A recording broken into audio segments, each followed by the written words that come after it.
Stand by to launch Fan Stream Sports. 3, 2, 1. Let's start. Hello, sports fans. Welcome to Fan Stream Sports. Nothing but pure sports. This is the JP Show. JP, it is so good to hear you back on the air. Stand by. Now, here's JP. All right, welcome into a Monday edition of the JP Peterson Show as we have a weekend full of Rays baseball, and we are going to harken back to a very interesting Friday of Lightning exit interviews. A lot of very, very interesting stuff there, so we'll get to that. Incredible Game 7s in hockey, not so much in basketball. Lots to talk about as we rip through here on the JP Peterson Show on this Monday, Cinco de Mayo. So hope you get out there and have a few margaritas and some chips and salsa. Enjoy some of that great Cinco de Mayo food, as we love it so much. I'm having my breakfast taco as we sit right here that the lovely Ashley made for me. Good morning to you, Nick Geddes. How are you doing, my friend? I am doing good. Back after a nice weekend down at Fort Myers I was at this weekend. And I saw you were up in Nashville for your daughter's graduation, which looked like obviously a great moment for you as a father, I'm sure. Nash Vegas was lovely, as always. A little rainy, though. Very rainy this weekend. It finally rained here, actually, for the first time in 2 months, it feels like. We finally got some rain. So there you go. Much needed. There was a rain down showering of Lightning comments in the exit interviews that I thought were extremely interesting on Friday. Erik Erlendsson's going to join us at 11 o'clock and kind of break it down even further. We're going to play some of that sound for you. The Rays had a big weekend in New York. Like, what is it about the road that gets this team going and they can't play at home? They can't play at Steinbrenner, the big Stein. I think we should swap home stadiums with the Yankees. We got the wrong one. We need the real Yankee Stadium. Yeah, man. We need Yankee North, and they can play in Yankee South. Yeah, that's fine with me. Absolutely. Or just be on the road the whole time. We'd be a better baseball team for sure. Give it a month, and you'll be on the road about every game. Yeah, exactly. Like, that's a good thing. We thought that the top-loaded schedule was a good thing, but maybe not. Which is interesting because, people say, well, the Rays are having a hard time hitting there. Well, the other teams aren't. Maybe the Rays pitching isn't as good at home as it should be. I don't know. It's a weird thing, but the Rays are definitely playing better on the road. So we'll see. Maybe that will help them during this long, hot summer. But I want to start with the Lightning. We'll get Erik Erlendsson on 11 o'clock. We'll dump into a little bit more. But especially as I watched a good bit of hockey this weekend, I mean, the Game 7s were just like unbelievable. I was actually sitting in a bar on Broadway listening to some great music, popping from bar to bar on Broadway. And I just started zeroing in, sitting at the bar, watching this Game 7 in Dallas. That was just unbelievable. They're trailing the entire game 2-0 and come back late to force overtime and get an overtime winner. And I'm just like, oh, why can't this be the Lightning? Why can't this be the Lightning? I want to see my Lightning play in these incredible Game 6s. I mean, the drama for me in sports is in Game 7s is unlike anything else. Last night, get home and Ashley and I usually watch some, nice Netflix something on a Sunday night. And I'm like, honey, we got overtime. And she's like, oh, let's watch this. I'm like, yeah, let's watch this. Overtime in Winnipeg. They score with what? They were down 3-1, score with 1:30 left, and then come back with the latest game tying, sending into overtime in a Game 7 goal in history. I think you have the call of that one. Do you not, Nick? Yes, let me cue it up right here. I mean, if this isn't the most incredible thing in sports, I don't know what is. I mean, this is just as good. For me, it's as good as it gets. Crazy stuff.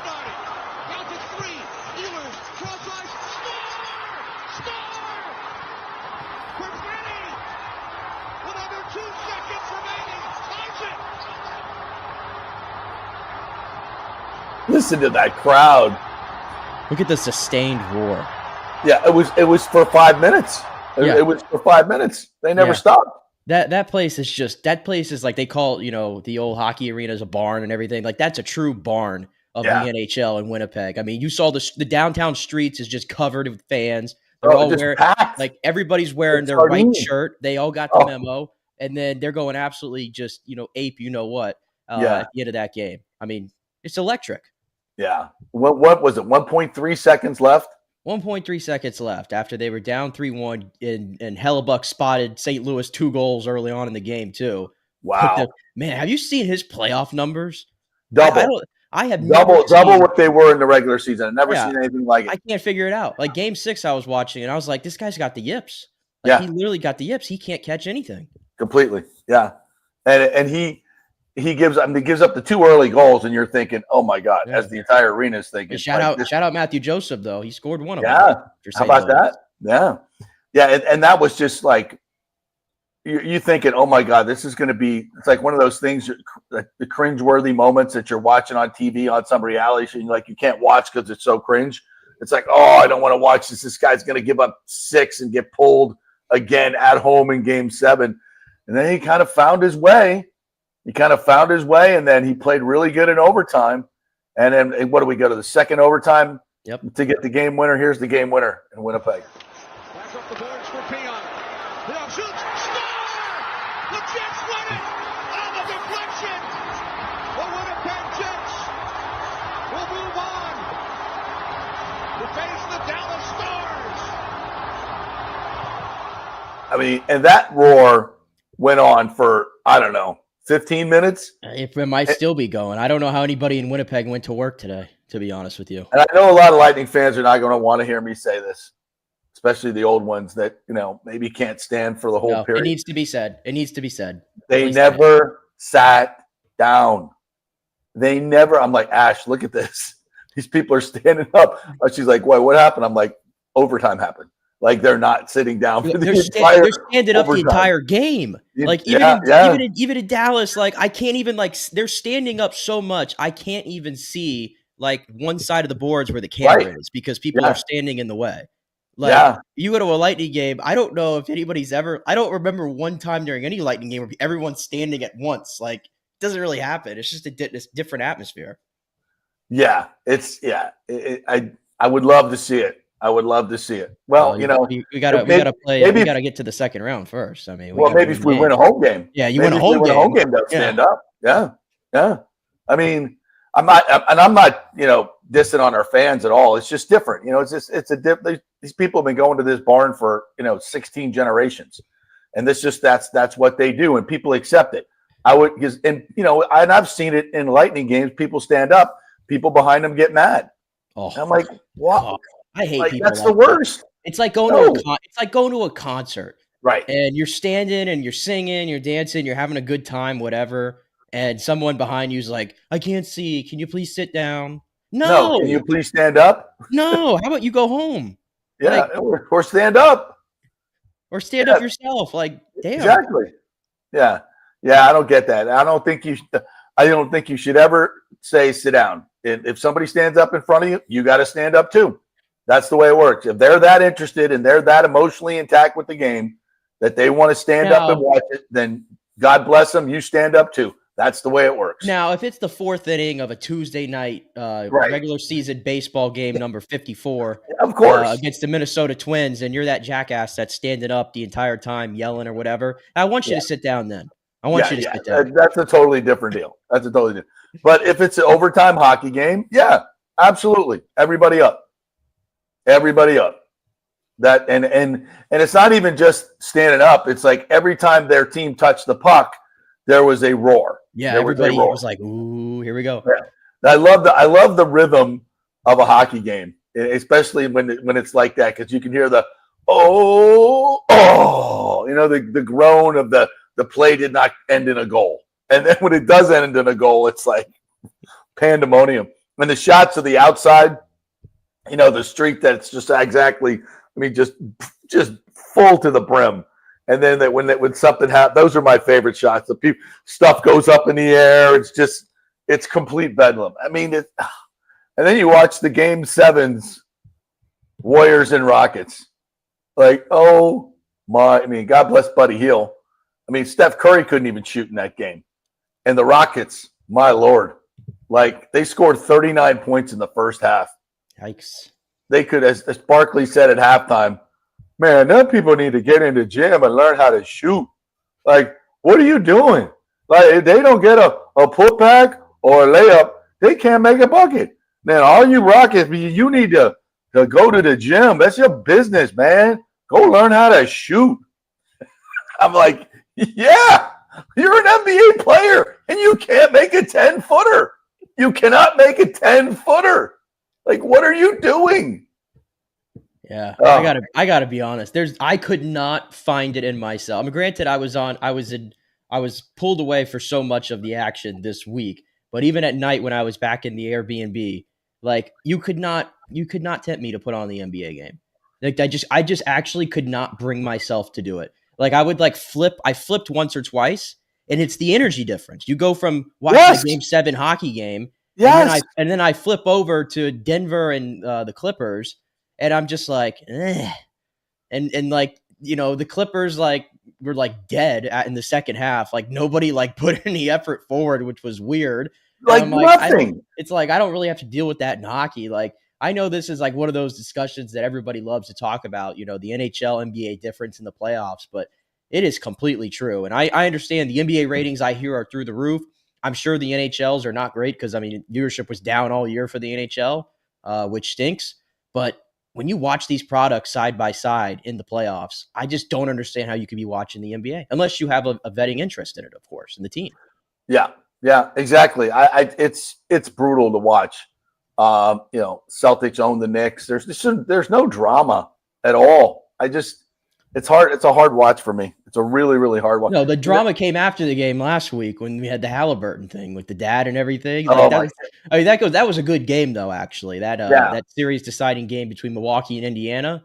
But the whole thing, the talking point was all about what happened after the game, which usually happens in the NBA. It's exactly. The side shows are always more talked about than the actual games. Like what's Luka gonna do? What's LeBron gonna do? What's this guy? Like you said, is Durant go? Where's Durant go? You're in the middle of the playoffs, and most of the talking points are off season. Who's gonna go where? In the middle of the playoffs, not what the matchups are. Not this. It's just like those are. Oh, Therese Halliburton's dad was disrespectful. I mean, really? That's what you got? That's your NBA. Brutal. But anyway, and then the Dallas Stars, before we get to Lightning, the Dallas Stars, that game, they're down 2-0. They come back and score late. I think you got some sound from that one as well. Yeah, we'll play the game-winning goal here that made it 3-2. Wyatt Johnston, hell of a young player for the Dallas Stars, and he scores here on the power play to give them the 3-2 advantage. Now trying to take the lead. Down low. Johnston scores! Wyatt Johnston with 3:56 to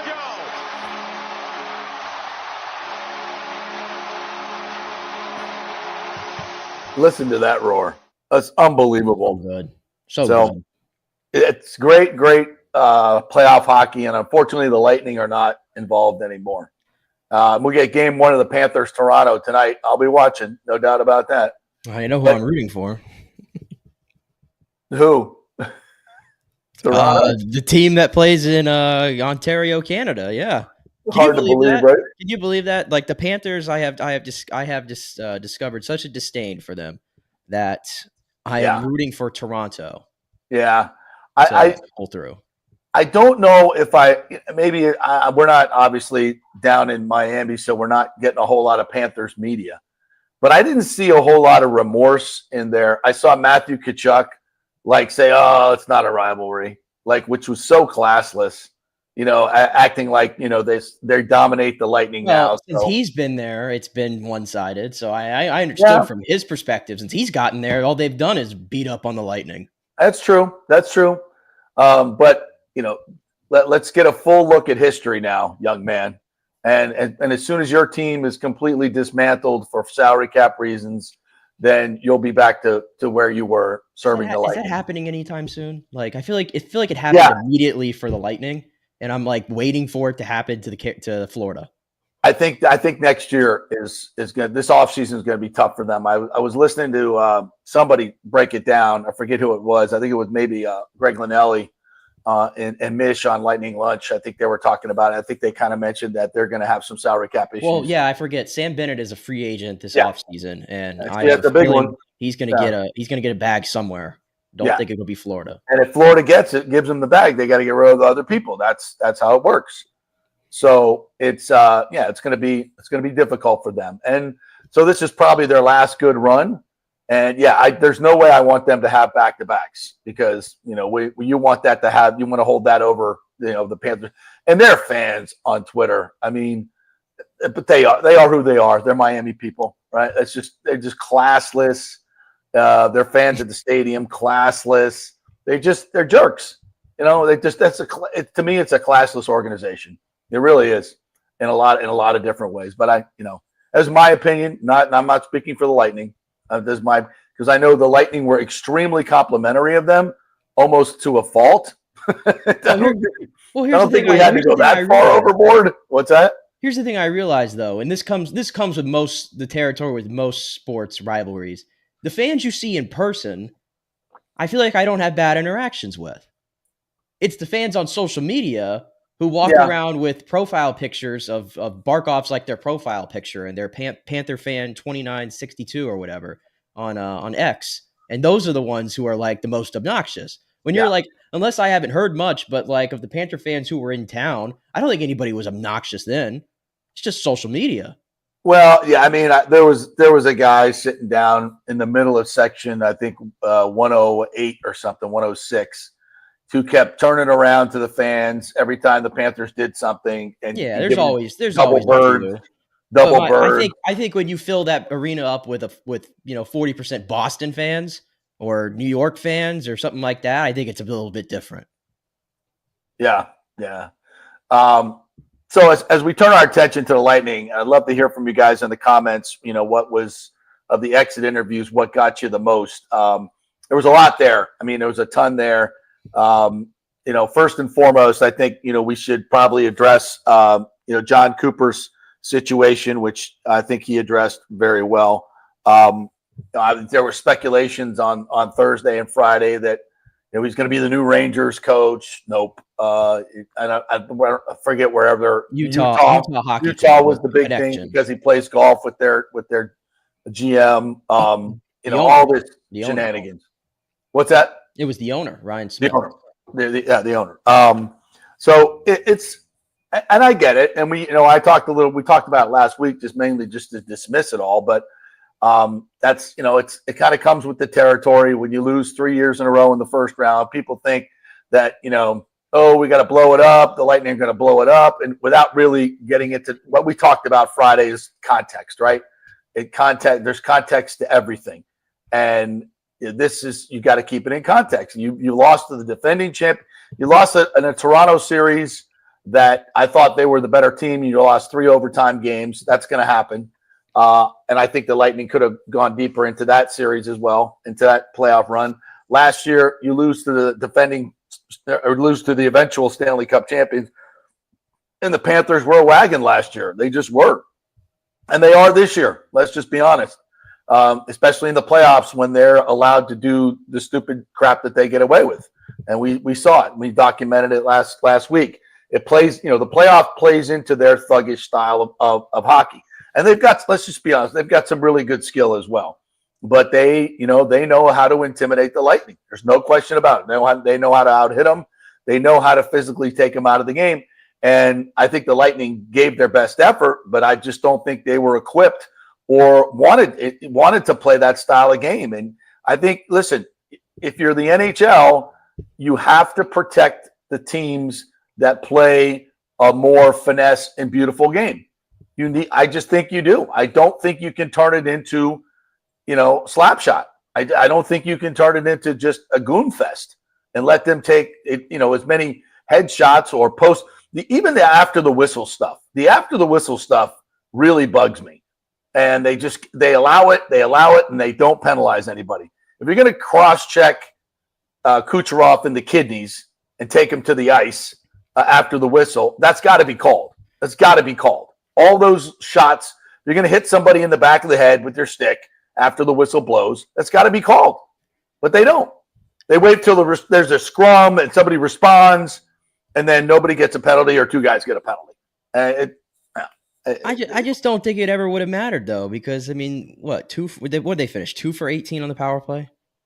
2 for 18. True. I mean, I never had any confidence that they were ever gonna like. I think they had like 19 shots total, by the way, on those 18 power plays. Like it was bad. It was bad. Like, I mean, they had every opportunity to win those hockey games, and they failed to do it because Florida is a far superior team. I truly believe that. I think they are a far superior. I mean, we could debate all you want about how the games win and the bounces or whatever, but losing 8 out of 10 is losing 8 out of 10. There's no other way to slice it. And think of it this way, JP, and this is why, and I know I know it's been like since Wednesday that it's here, but I haven't been on, so like maybe some of this is like just me getting it off my chest. We're still talking about it. Yeah. At the end of the day, I think this season was a colossal failure. And the reason why I think that is, this franchise has set a bar to a certain level, and being in the playoffs is not good enough. Being excited to be in the playoffs. Like, I don't get excited anymore when the playoffs start. I get excited when they win series and they move on. That's what gets me going as a fan of this hockey team. The playoffs don't excite me at all because of the level. And I feel like everybody's talking about this year, well, the Lightning got to make wholesale changes. They just made wholesale changes. Last year, Julien BriseBois parted ways with the franchise icon and made it landed the biggest free agent out there in Jake Gensel, who goes on to be an incredible player, and he was the best player in the series by far for the Lightning, by the way. They traded Mikhail Sergachev, which was a really unpopular move at the time, for Connor Geekie and JJ Moser. So he completely retooled that. He retooled the bottom six, bringing in Gergensons, bringing in Cam Atkinson, which didn't work out. That went the same way of the Connor Sheary route from the year prior. Gave some young guys some run, like a Mitchell Chafee, like a Gage Gonsalves, who I thought held their own in this playoff series.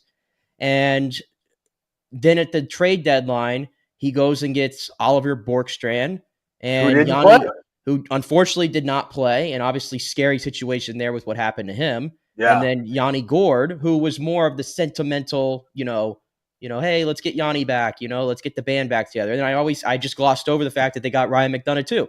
So you want wholesale changes? They just did wholesale changes. You wanted the Lightning to be better 5-on-5? They were good at 5-on-5. You wanted the power play to still be really good without Stamkos? Guess what? In the regular season, it was. They ranked 5th.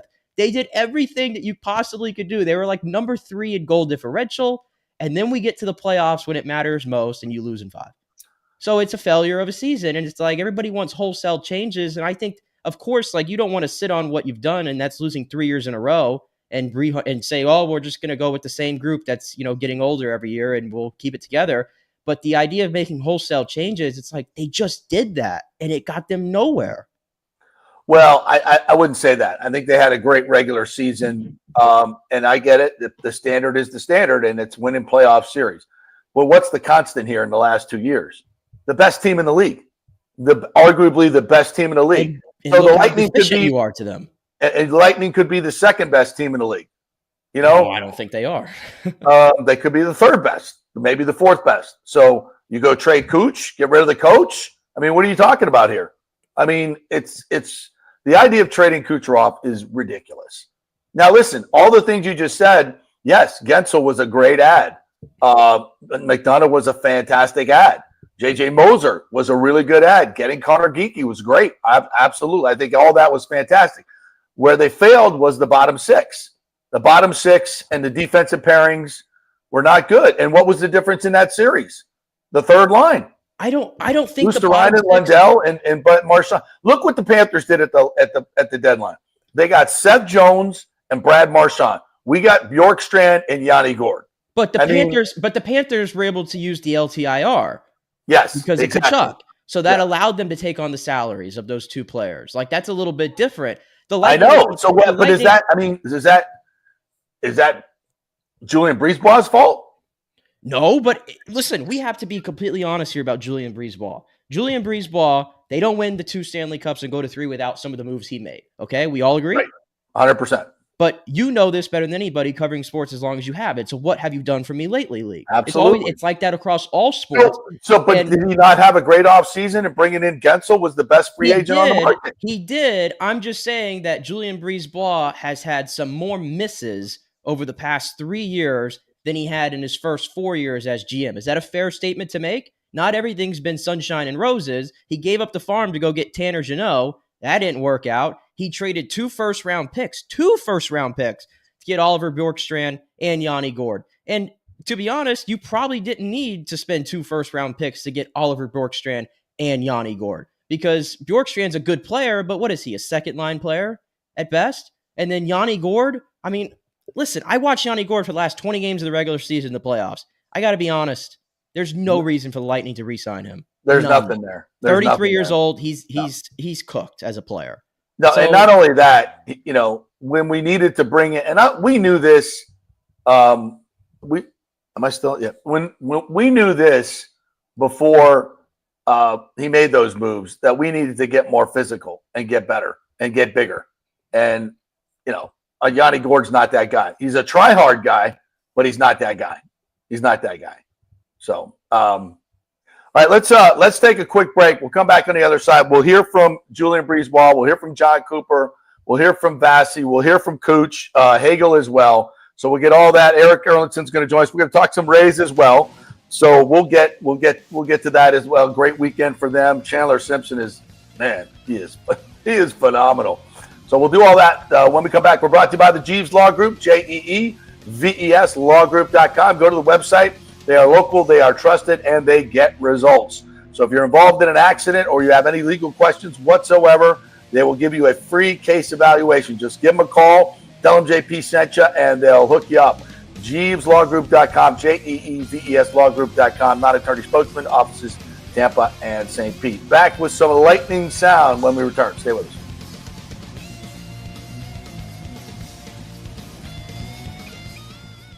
Spring means a time of renewal and Rays baseball, and the folks at Italiano Insurance want to welcome the Rays to Tampa and remind you it's time to renew those insurance policies with the now famous Italiano Insurance Checkup. Let the experienced and friendly agents shop your policy for the best price and coverage. Famous for saving me over $1,000 on our auto insurance last year and over $500 on our homeowners. Now that's a grand slam. Might as well get a double play by adding flood insurance and business insurance to your portfolio. Costs less than you think, and trust me, you do not want to risk your home or personal wealth. That's a big whiff. So step up to the plate and call 813-877-7799 and chat with the all-star agents at Italiano Insurance. 813-877-7799 or go to ItalianoInsurance.com. Go Rays!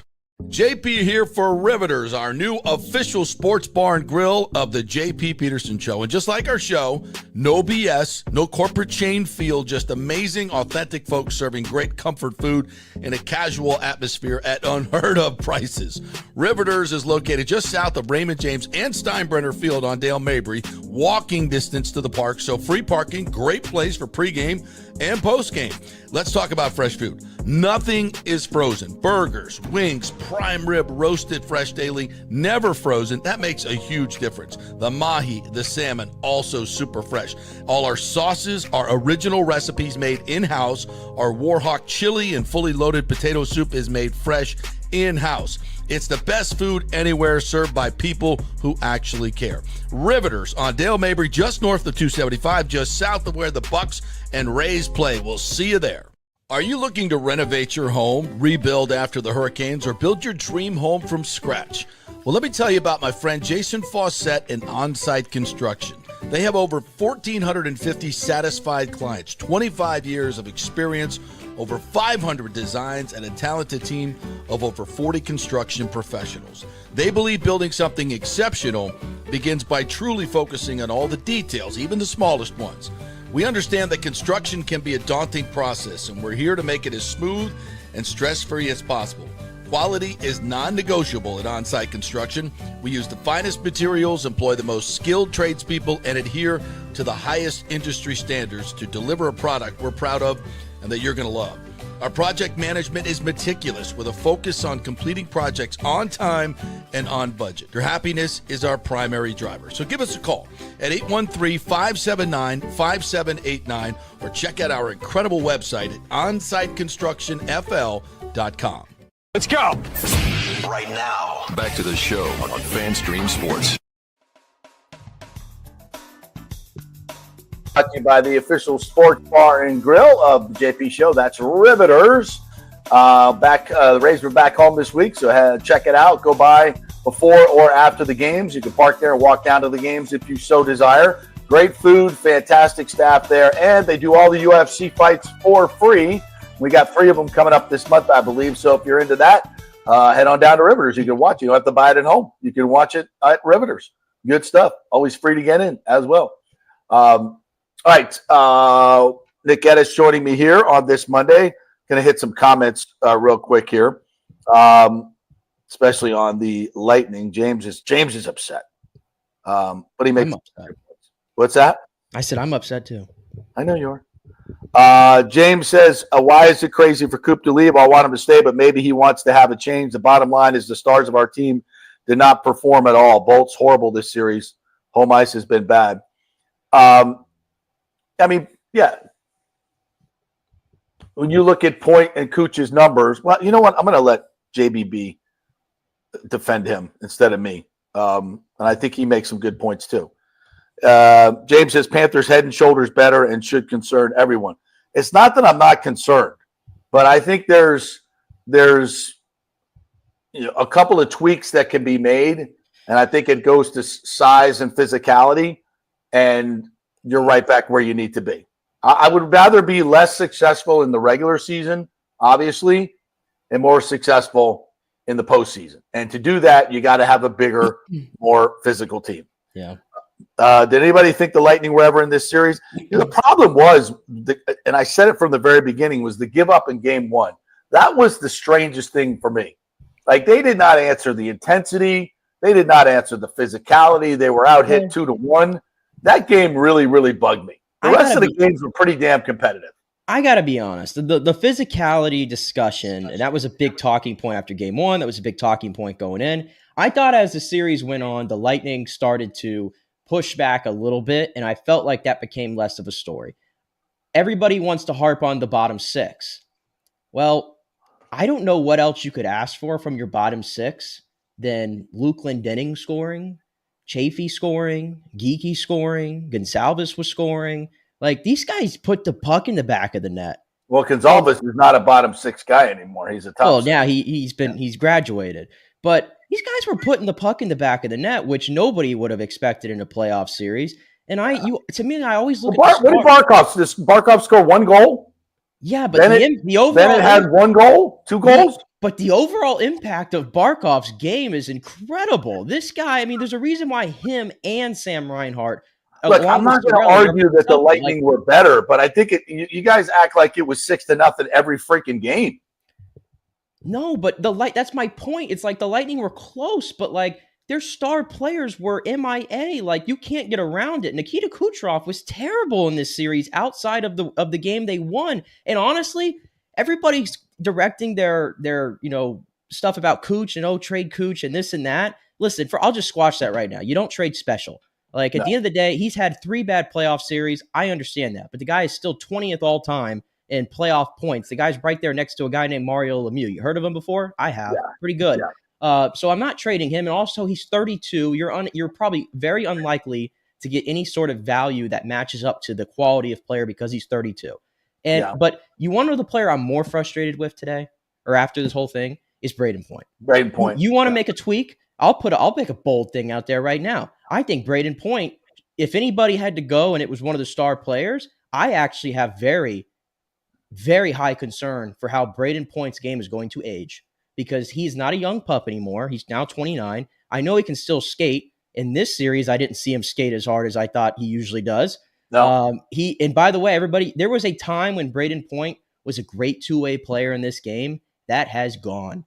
The defensive metrics on this guy have dropped so far below standard over the last 2 years. And this year, he was just straight up bad as a defensive forward. So I have a lot of concern for Braden Point moving forward. But the other part of this is everybody's got a no trade clause. Everybody. So if you even wanted to make a move, there's going to be some tough conversations that are going to be had, and it'll probably be a little ugly, to be honest with you. And is John Cooper going to approve of this stuff? I don't know. So, but I just feel like if you're going to be mad at one player, Cooch versus Point, I'm more frustrated with Braden Point, to be honest, because he also has a reputation for being a playoff guy, and I thought he was more MIA than even Cooch was. Yeah, I would agree with that. Both of those guys have to learn how to figure out what the Panthers are doing, and what they're doing is physical. That's the thing.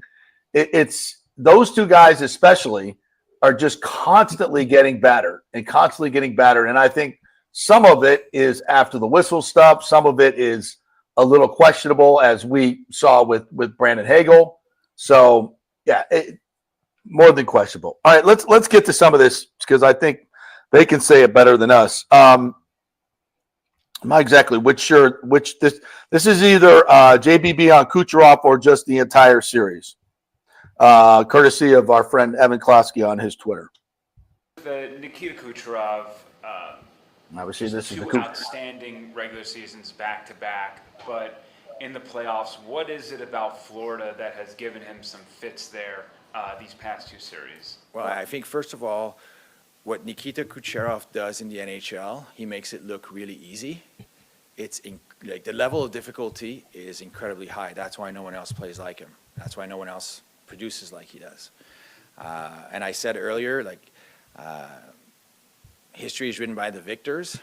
Like, we're going to remember, because that's the case, and Florida won the series, we're going to remember Sergei Bobrovsky's saves, like a bunch of saves in the second period of the last game, instead of Vasilevsky's phenomenal saves in the first period.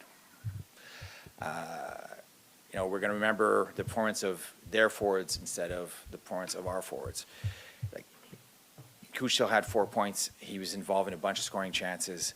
I think game 2, the game it was 1-0 game at the point with 30 seconds to go. Kuch is in the corner, and he does one of these only Kuch can make plays off the wall to the slot to Pointer. Like, if that puck goes in, he's got to convert that. And Coop's added to his legend. Kudos to Sam Bennett. He came back at the last second. He got a piece of Porter's stick, but the puck's on his blade. If we win the series, everyone's talking about Kuch's assist to Gensel at the start of the third period of Game 3. Last game, he, again, one of those out of the corner. There's 6 guys. Feels like there's 6 guys on him. Obviously, there can only be 5. But he puts it on the tape of Pointer in the slot again. It didn't go in this year. Just didn't go in this year. And I remember after one of the games, Coop is watching a video on the plane, and he's going, "It's unreal all the great plays that Cooch did tonight." And no one's going to see him because no one's paying attention. Like, I think it comes with being a superstar. That the expectations are what they are. They're sometimes unrealistic. He did a lot of good things for us, and he helped us win this series. And I know, because the coaches went out of their way to mention how good he was on the bench, how positive he was on days off, how he's one of the leaders that was selling what we needed to get our players to buy for us to be successful. Cooch is a genius, and like many geniuses, he's sometimes misunderstood. But I am ecstatic that he's on our team, and I wouldn't want it any other way. Well, I think that says it all. So much of that stuff we just didn't know. It's all behind the scenes. And I think he's 100% right. Yeah, and it's sometimes it's not. I mean, he's a playmaker. You got to have guys put the puck in the net. And to your point, and to his point, my point, Pointer is a guy that we really have to talk about. These guys got all the accolades and the flowers when they won the cups and made, got it to the finals. As well they should. And they produced. But it's hard running away from 15 straight games without a playoff goal, even when you're the playmaker. and everybody knows that everything goes through Cooch. But the other guys got to do their part too. You got to put the freaking biscuit in the basket, or it's just the playmaking is meaningless. So, all right, here's Cooper. Well, actually, let's just go since we're on the Cooch train.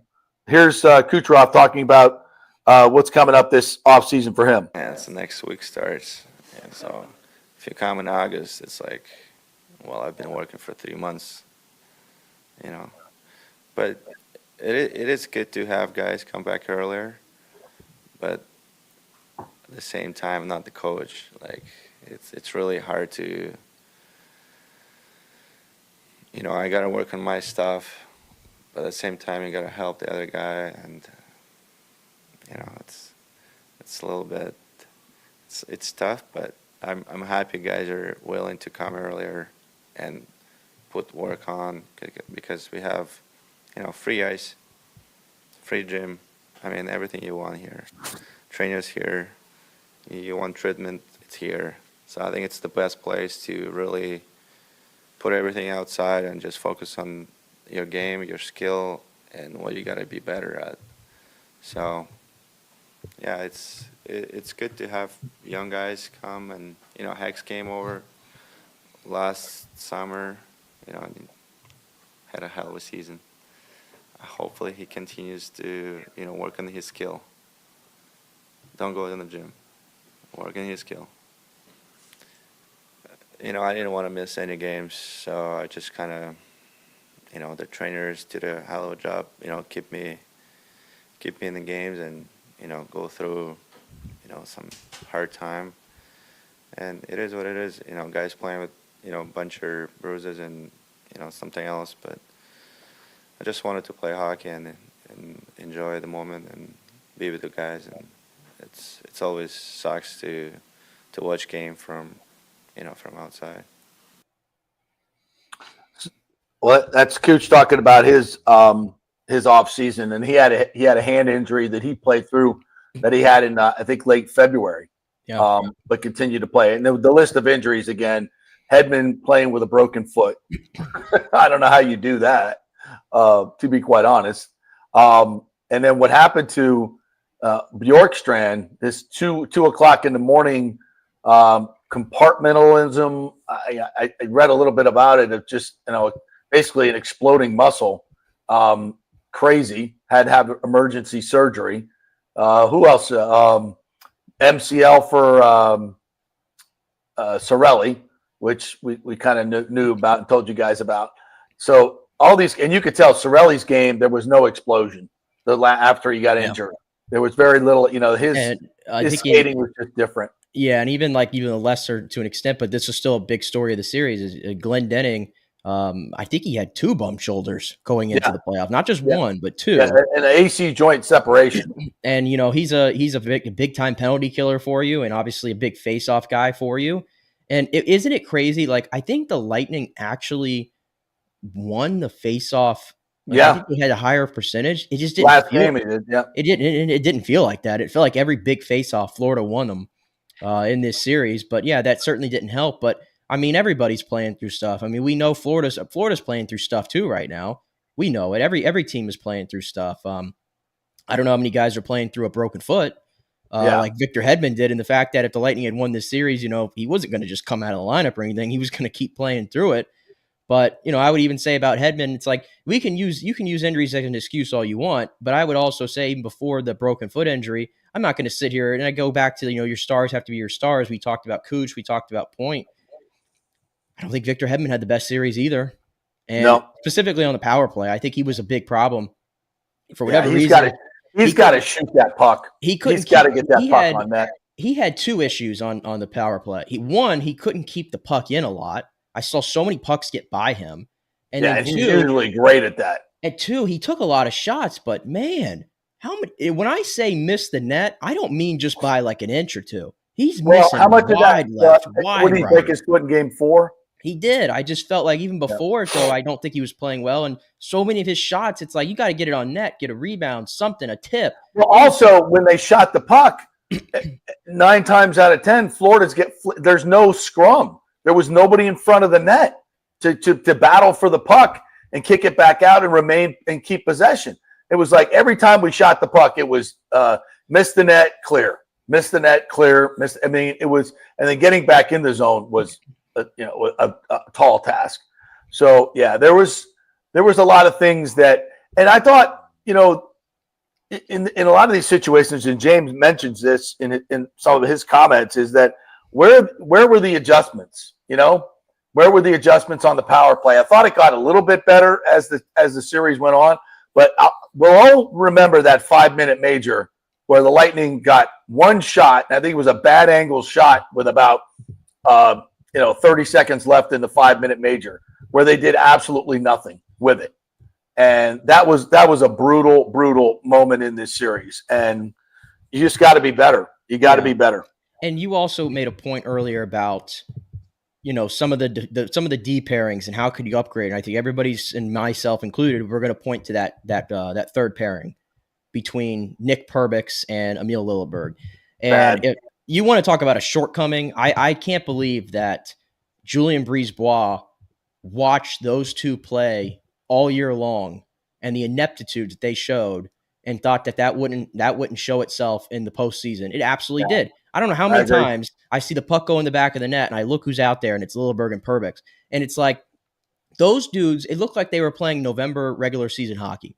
Like, you want to talk about not being up for the moment. You want to talk about Lilleberg is supposed to be this big intimidating figure that's supposed to show himself in this type of series. And he's just young. Yeah. It's like he just didn't want to be there. And Perbix, it's like, you want to talk about a drop off from his rookie season. It's there. And that pairing never worked all year long.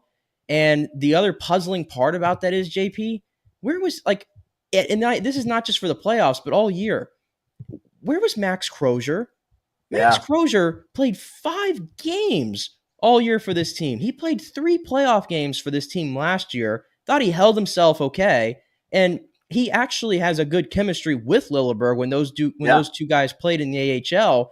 And it's like they never even tried it. He gets called up for game 5, doesn't even play. So what's the point? I feel like the mismanagement, and they ran 11-7 so often. And why are you running 11-7? Because you don't think you have 6 quality guys. So you're always running 7, and Radish is in and out of the lineup constantly. He was like the fall guy, right? Yeah. It's just odd the way they handled that third pairing all year long. Yeah, I agree.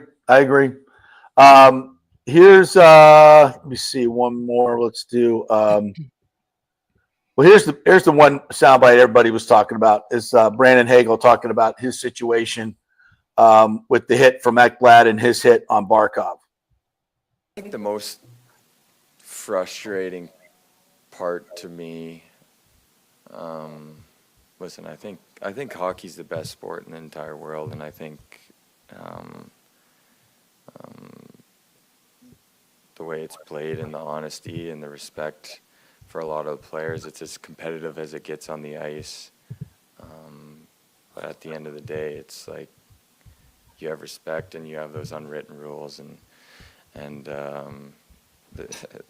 it's when you say they said anything to me, they didn't say a single word for me, and a little bit of that is like, I don't know, just any 20 of you guys, I could care less. I'm a pretty honest player. I would have answered the bell. I would have, if you would have said, let's fight, I don't care if I would have got my ass kicked. I have to respond to a situation that I understood was the case. It's one of their top players. Did I mean to do it that egregiously with him not touching the puck? In my opinion, if he touches the puck, I think it's as clean of a hit as it gets. That wasn't the case, and that's not how I saw it going into the hit. But that doesn't matter, obviously. But yeah, I don't know. I don't know. That's the worst part. But if you're gonna go for someone's head, you have some things coming for you. Yeah, you missed that at the end. He said you got some things coming for you. So for another time. Look, and I agree. In so much of this Hagel hit, it seems like keyboard warriors never actually saw the hit. Oh, he didn't hit the puck. He didn't touch the puck. Like he wasn't near the puck, and just out of nowhere, Hagel came and speared him. That wasn't the case. He was going for a puck in the corner. He was engaged with another Lightning player, and just about as he's about to touch the puck and Hagel hit him at the same time, his stick was lifted and he didn't get the puck. So let's put it again, context is important here. So, and people say, well, you know, Hagel had it coming. A blindside elbow with the heart, as Brian Bradley pointed out, the hard plastic pad that's on your elbow to the chin of someone who's not even looking, you're coming from behind. No. And also the puck was long gone. Come on. That's not even close. Those two hits are not even close to comparable. And to his point, like the old school, you know, the way you handle these things is somebody takes out your star, we're going to come beat the heck out of you. Somebody's going to, and he said, I would have dropped the gloves. I'm not going to be afraid of it. I'm going to take my medicine. But that's not how the Panthers chose to play it. And from the very beginning, they were headhunting. They were headhunting and they were trying to intimidate. And we'll let Erik Erlendsson, who's coming on in a couple of minutes, talk about the dark arts. Absolutely, 100%. And that's what the Panthers were good at. And we can sit here and say all we want, and I think the points you made, Nick, are absolutely valid. The Lightning came up short.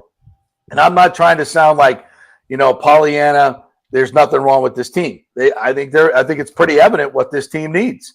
And you got to go get it done in the offseason. To me, it's very analogous to the 2018 Lightning team that got beat up by the Capitals. You got to go out and find some more grit and sandpaper and size and come back to fight another day against a Panthers team. A Panthers team, by the way, as we said, that won't be able to keep this group together forever. So I think Hagel has some great points, and it's gonna stoke this rivalry even more. Yeah, I thought he was really honest. I mean, as honest as you're going to hear a player, I feel like talk about something like that. I think he was spot on. I mean, these hits are dangerous. There's no doubt about it. I mean, the game has changed a lot over the past, 10, 15, 20, and certainly since how it was in the 90s, right? But, any sort of contact to the head and everything. I mean, listen, everybody knows the infamous hit that Scott Stevens laid on Paul Kariya in 2003. I think it was in a Stanley Cup final, actually. Paul Kariya was never the same after that hit. He had a concussion. I think he suffered memory loss. Like, he had a lot of issues after that hit. And I'm not trying to compare the two hits. I think the Stevens one was far worse, 20 years ago. But it's still, the point stands. I mean, these hits are very dangerous. Ekblad knew exactly what he was doing in that moment. There's the ref right there looking right at it, and he didn't do anything about it. A 2-game suspension. It's a joke. I mean, 2 games. 2 games. I mean, I don't know what that's really. Well, and then you ask yourself, the biggest part of it is, how do you miss that live? How do 4 guys miss that? And I'm not quite sure on this, and maybe I'll ask Erik to kind of, because I've heard 2 different things, that hit is reviewable, and then it's not. 5-minute, if you think it's a possible 5-minute major, it's supposed to be reviewable. And if they in any way reviewed that hit, whether they were looking up at the Jumbotron or whether, they were, they should have seen it. They should have seen it. Yeah, and it's unfortunate. It's like, even though that hit sucked in the moment and you lost Hagel for the rest of the series, ended up being, that play still had a chance to be a turning point for the Lightning in this series. And I thought it was going to be. Well, they got the 2 goals right after. They responded with the 2 goals right after. John Cooper shows the great emotion on the bench after, which we haven't seen from him in a long time. And it was like, okay, that's what's going to get the Lightning back into the series. We all know the story of what ended up happening late in Game 4. But yeah, is it ideal that you had to play most of this series without Brandon Hagel? No. Is it ideal that you had to play the entire series without Bjorkstrand? No. But there was still plays to be made. There were still things to be done that would have helped you prolong this series even further. And they just didn't make those plays. And Florida did. And that's why Florida's going to be playing Toronto tonight. And they're the gold standard of the NHL right now. All right, we're going to get to the Rays after we talk to Erik Erlendsson. We're going to take a quick break here. By the way, Erik's going to give away a Lightning Insider subscription to one of you great folks who are commenting. So I think he's going to have a little trivia question. So we'll do that at the beginning of his appearance, and then you guys can comment and answer, and we'll give away a Lightning Insider subscription. If you're a hockey fan, it's a must-have. So quick break. We'll come back on the other side. Erik Erlendsson, LightningInsider.com, will join us. Stay with us.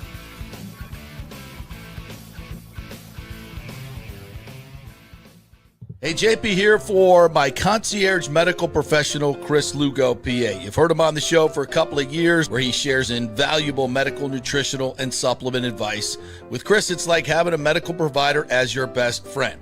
What I love about this concierge service is the convenience and support he offers. I can text or call him 24/7 with any questions or concerns, and he'll promptly call in a prescription if needed. No office visits or copays required.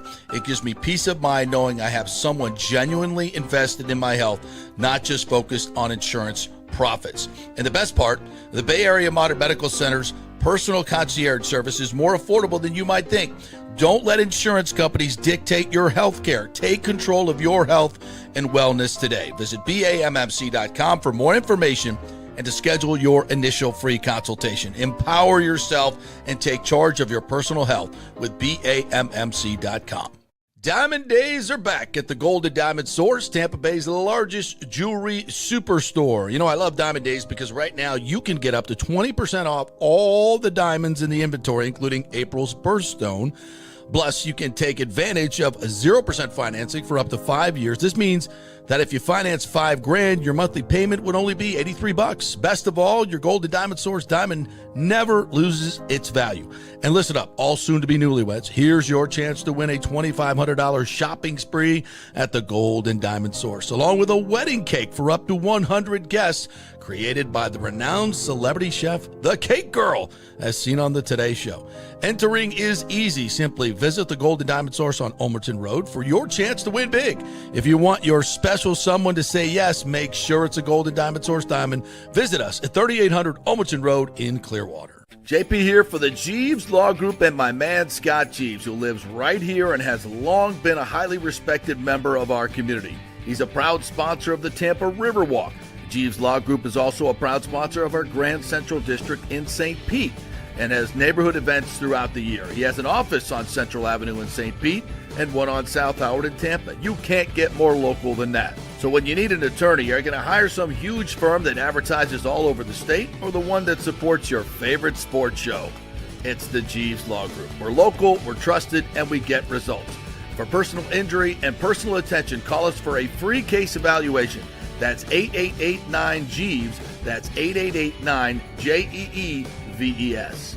Hey, Tampa Bay, it's time to get your AC unit ready for summer. And here at Third Generation Plumbing and Mechanical, we recommend getting ahead of the game, keeping your family cool before the hot summer months with one of our maintenance agreements in the hopes of avoiding the dreaded emergency service call. Our maintenance agreements include, we'll test the electrical components, check and tighten high and low voltage wire connections. We'll check the refrigerant for manufacturer's performance levels, test thermostats, calibrate if needed, clean the evaporator coil and condenser coil, and clear and treat the drain line and drain pans. Just call us at 813-961-8024 for the special rates, and a human will actually answer. 813-961-8024 or go to thirdgenerationplumbing.com.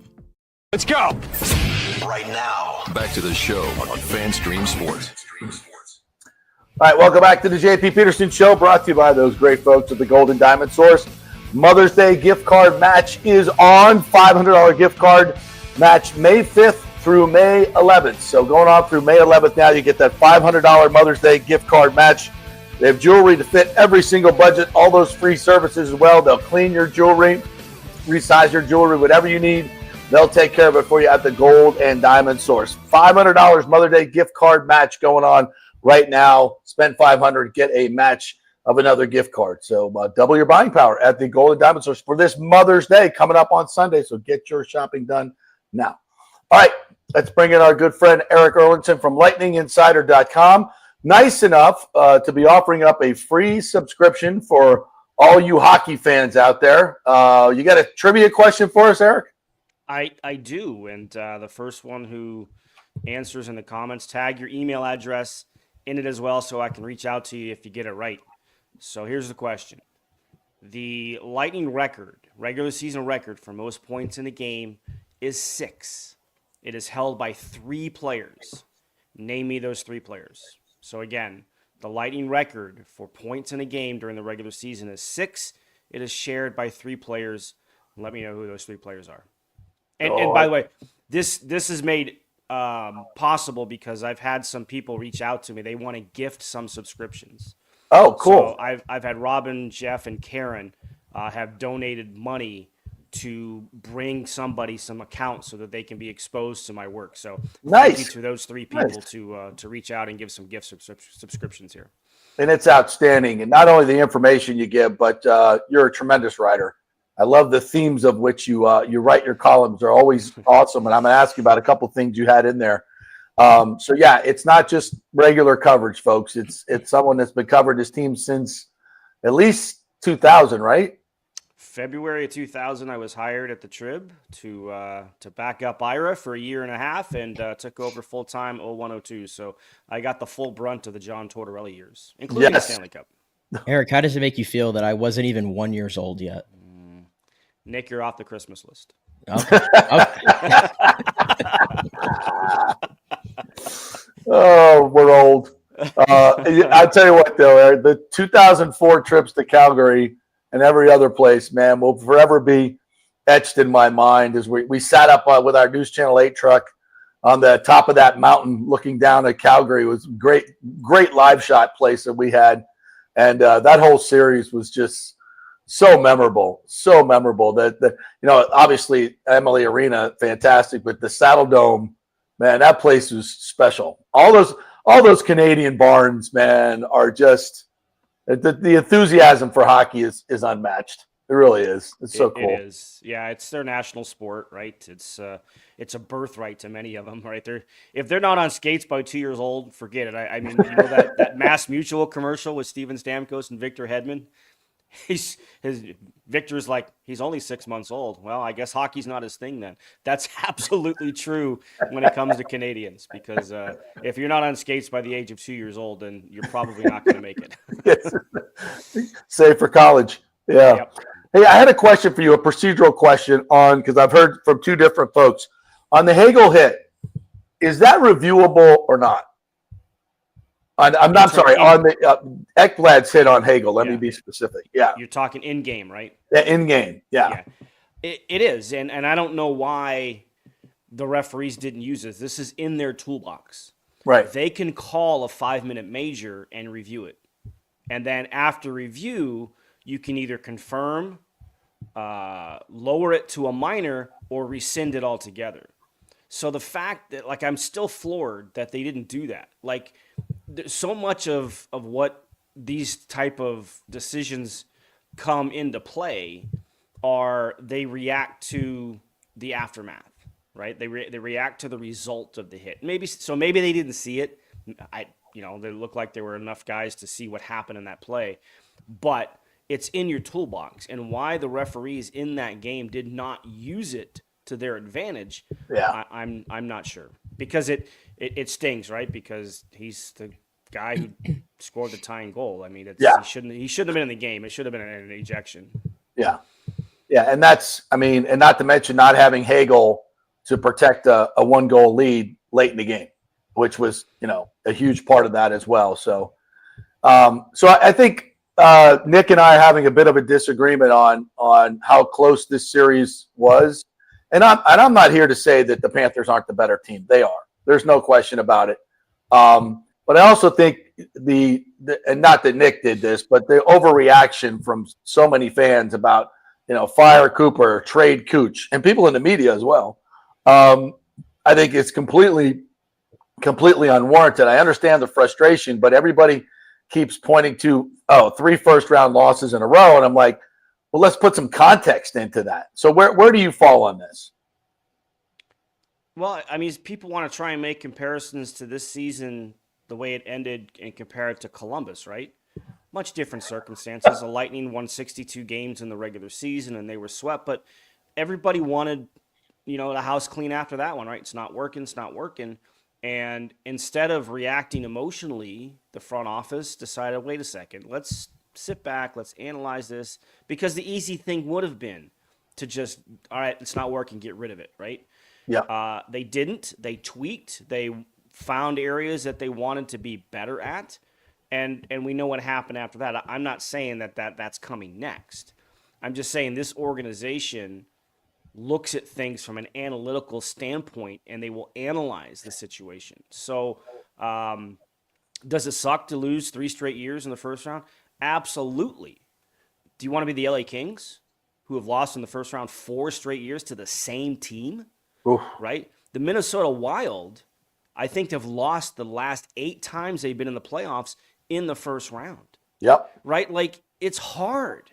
And the Lightning faced there's a reason so many people said whoever wins this series probably is going to represent the Eastern Conference in the Stanley Cup final. It was 2 good teams that happened to go head-to-head in the first round, just like Colorado and Dallas. One of those teams guaranteed out in the first round. Colorado, that's the other thing. I said this the other day. Since winning the Stanley Cup in 2022, Colorado's made it out of the first round once, and then they got knocked out in round 2.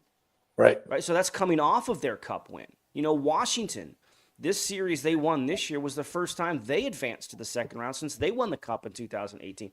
It's hard to win. You need a lot of things to go your way. We certainly saw the list of injuries, including Nikita Kucherov, who was dealing with something with his left wrist, so we all wanted him to shoot. Maybe now we understand why he wasn't shooting as much, right? So it's hard, man. It's hard. We demand with this team a high expectation level, so I understand why 3 straight years out in the first round is quote-unquote unacceptable, but it's hockey, and it happens. There's so much parity in the league. I mean, I think that this series, it was 5 games, but look at game 2. That's a 1-0 game, right? If they find one way to score a power play goal, maybe the series is different. And with 2 golden opportunities in the first minute there that those guys normally don't miss. Yeah, I mean, Pointer had 2 great chances. Gensel had the 1 chance in the opening shift of the game. So if one of those goes in, who knows? If they can protect that lead in game 4 or game 4 to make it a 2-2 series, who knows? I mean, but that's hockey. I mean, look at Winnipeg last night. They were literally 2 seconds away from being eliminated, and now they move on to the second round. There's a lot that has to go right for you to win a Stanley Cup. We've certainly got spoiled by it here. I just, again, and this is not my opinion, I'm just letting people know how the front office here works. They're not cleaning house. It's not going to happen. And the suggestions of trading a Nikita Kucherov, I know you're frustrated with him. He's led the league in scoring for 2 straight years, but he hasn't scored a playoff goal in 13 or 14 playoff games. Those are not pretty numbers.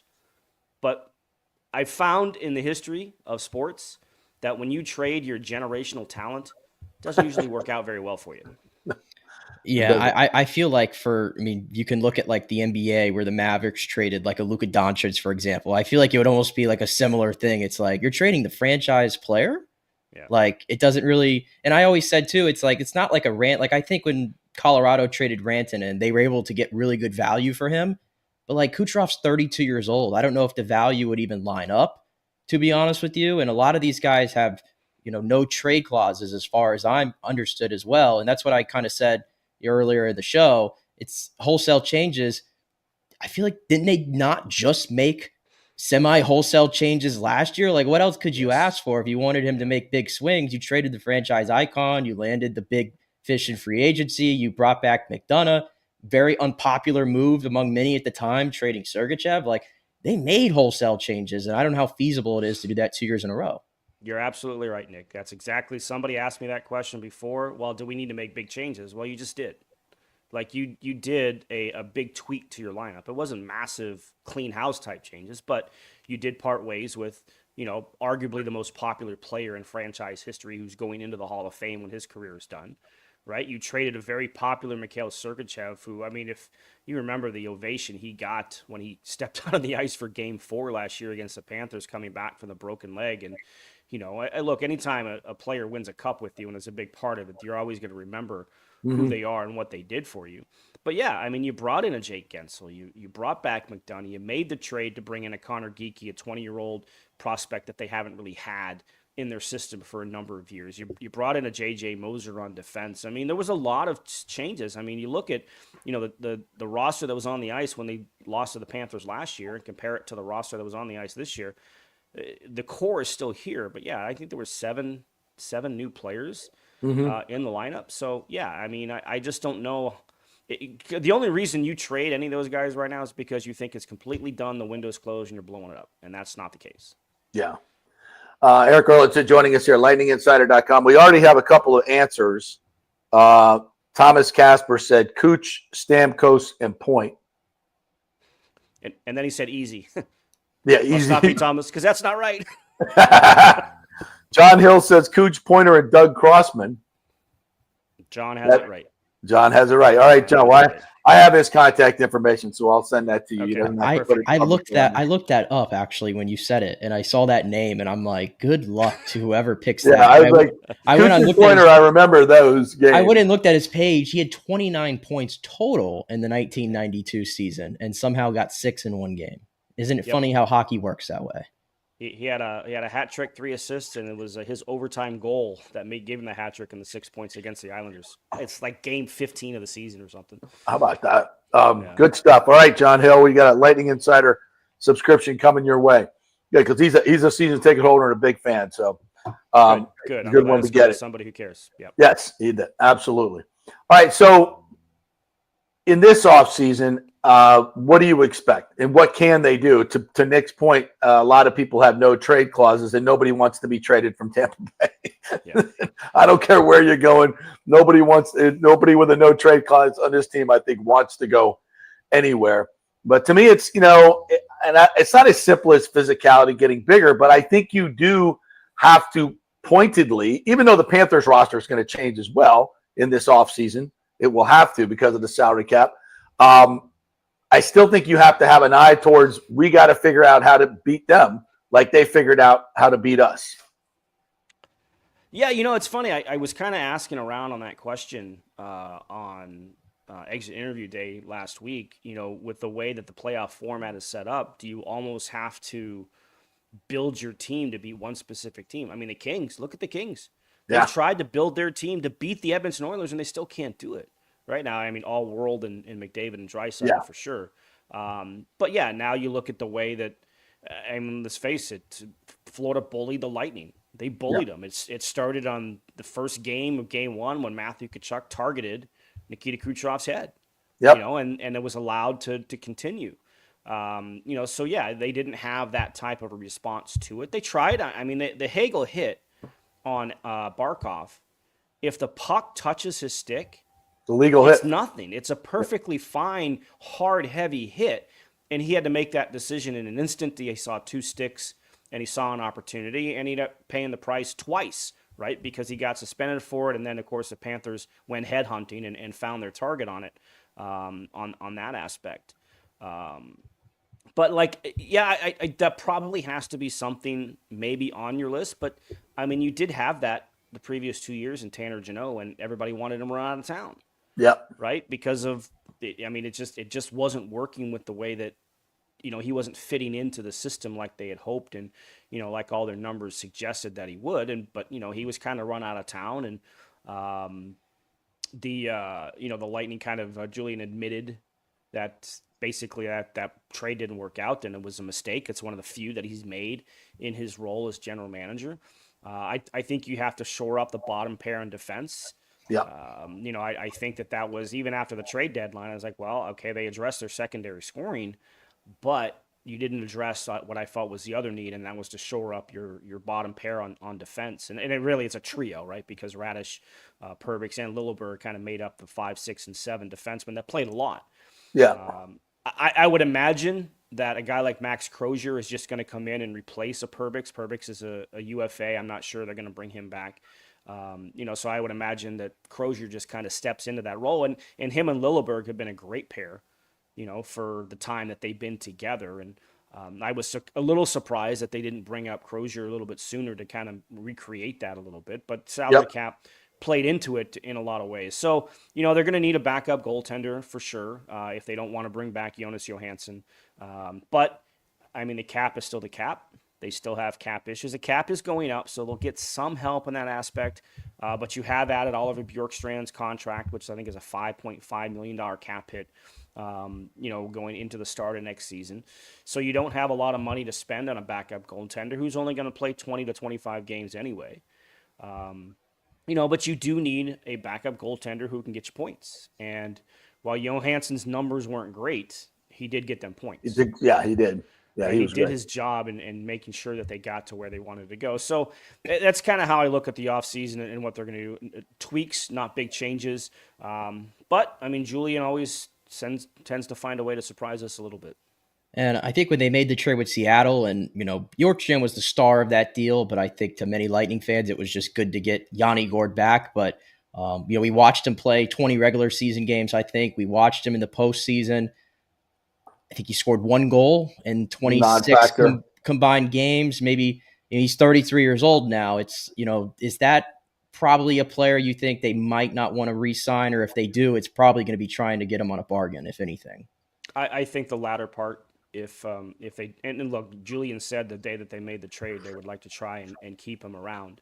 But we'll see. I don't know if his play. And remember, he was coming off the surgery, right? He'd just come back, 1 game back from basically the sports hernia surgery that he did. Now we found out he was injured. He got injured in game 1 of the series, so he wasn't as effective as we know Yanni is capable of being. But you're right. I mean, smaller players tend to break down quicker than bigger players, right? Was age the quicker. way that Yanni plays the game.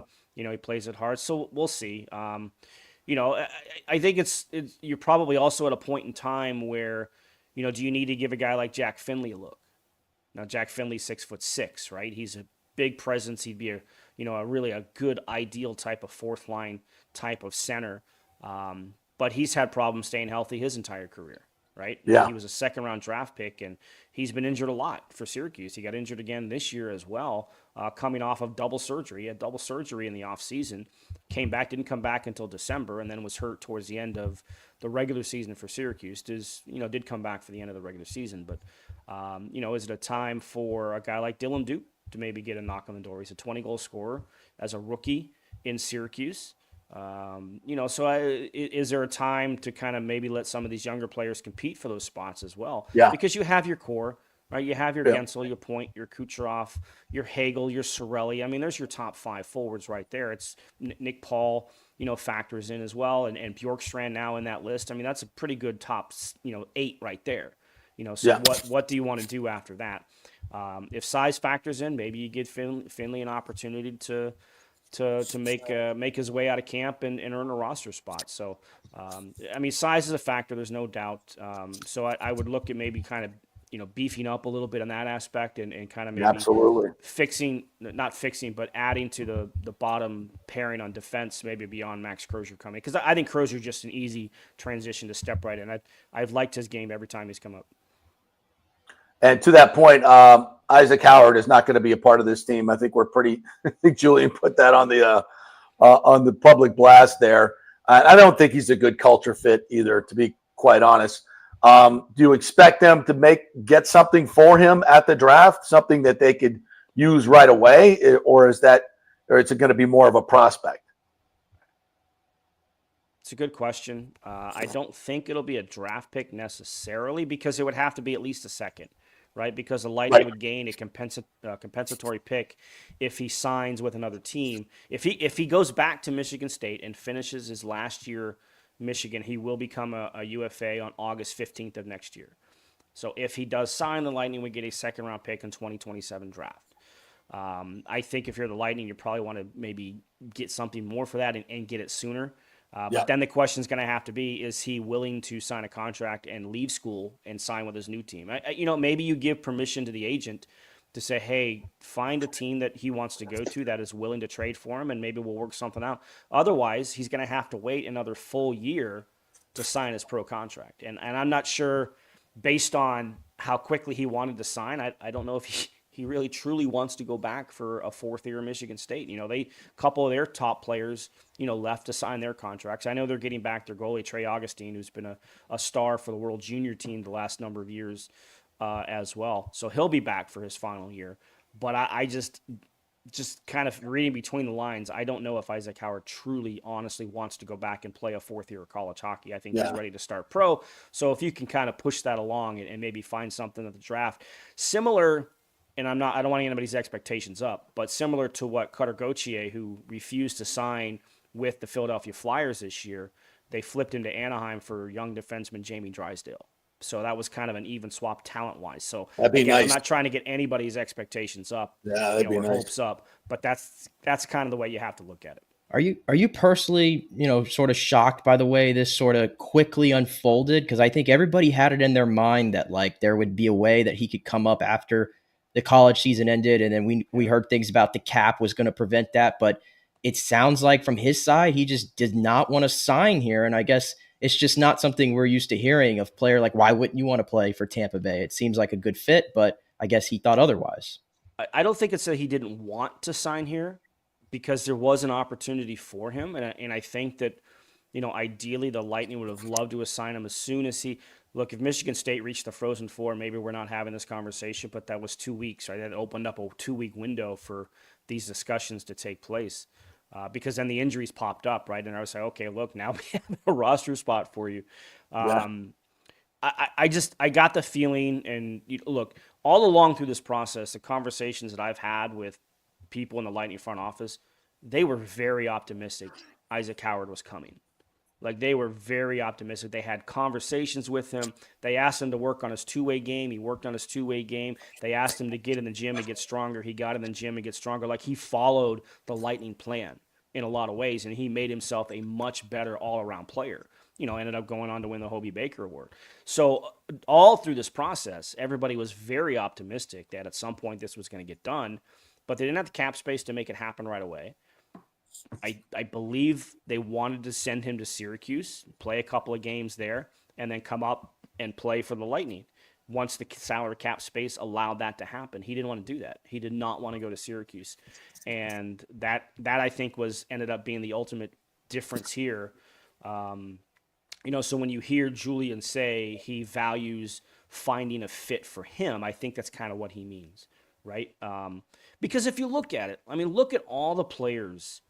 He came up through the National Development Program, and so many of those players that he played with are already in the NHL, right? Ryan Leonard was a part of that team in 18. He was the leading scorer on that development team, under 18 National Development Team. Cutter Gauthier was on that team. Zeev Byam, the defenseman of Minnesota, was on the team. All these guys are making the jump straight to the NHL. So maybe in his mind, he's thinking, well, I don't need to go to Syracuse. So look at all these guys I've been around. So that's just the feeling I got from it. So yeah, it did happen. It unraveled, I think, pretty quickly in a lot of people's minds, and there was a lot of disappointment, I think, from the Lightning that it kind of went that way. Man, just the whole Syracuse thing was the thing that held it up. On both sides, you think somebody needs to give there. For a few games in Syracuse, you would think.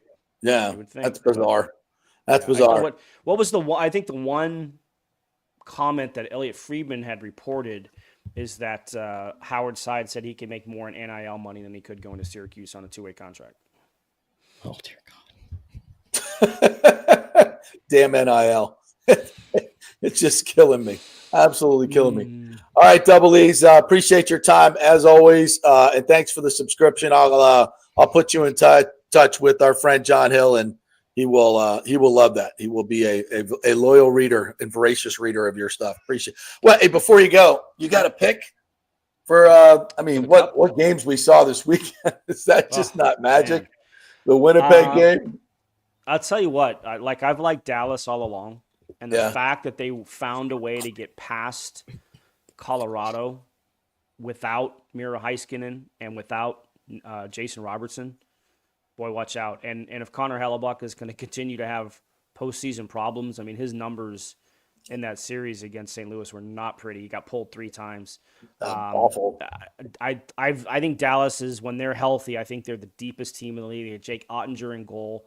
A guy like Esa Lindell is very underrated. Thomas Harley was the guy that got called up to Team Canada for the Four Nations. They're a stacked roster when they're healthy. So I think if they're healthy, I like Dallas. I like this to be Dallas this year.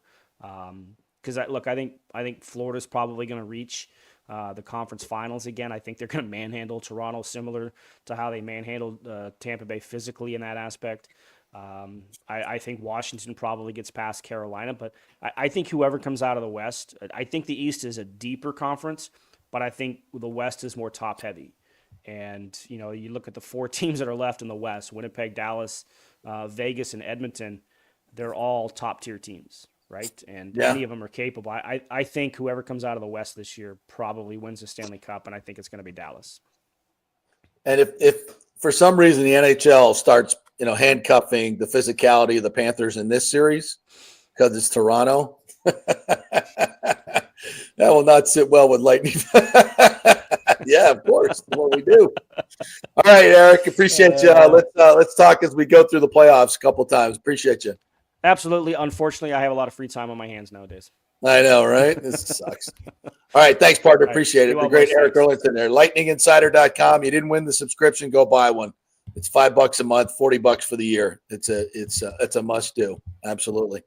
All right, we'll take a quick break. When we come back, it's Rays time. We're going to talk some Rays baseball. There's a little stadium stuff going on over the weekend as well, so we'll hit that very briefly, and then hit a couple other topics I wanted to get to. Back in 3. Stay with us.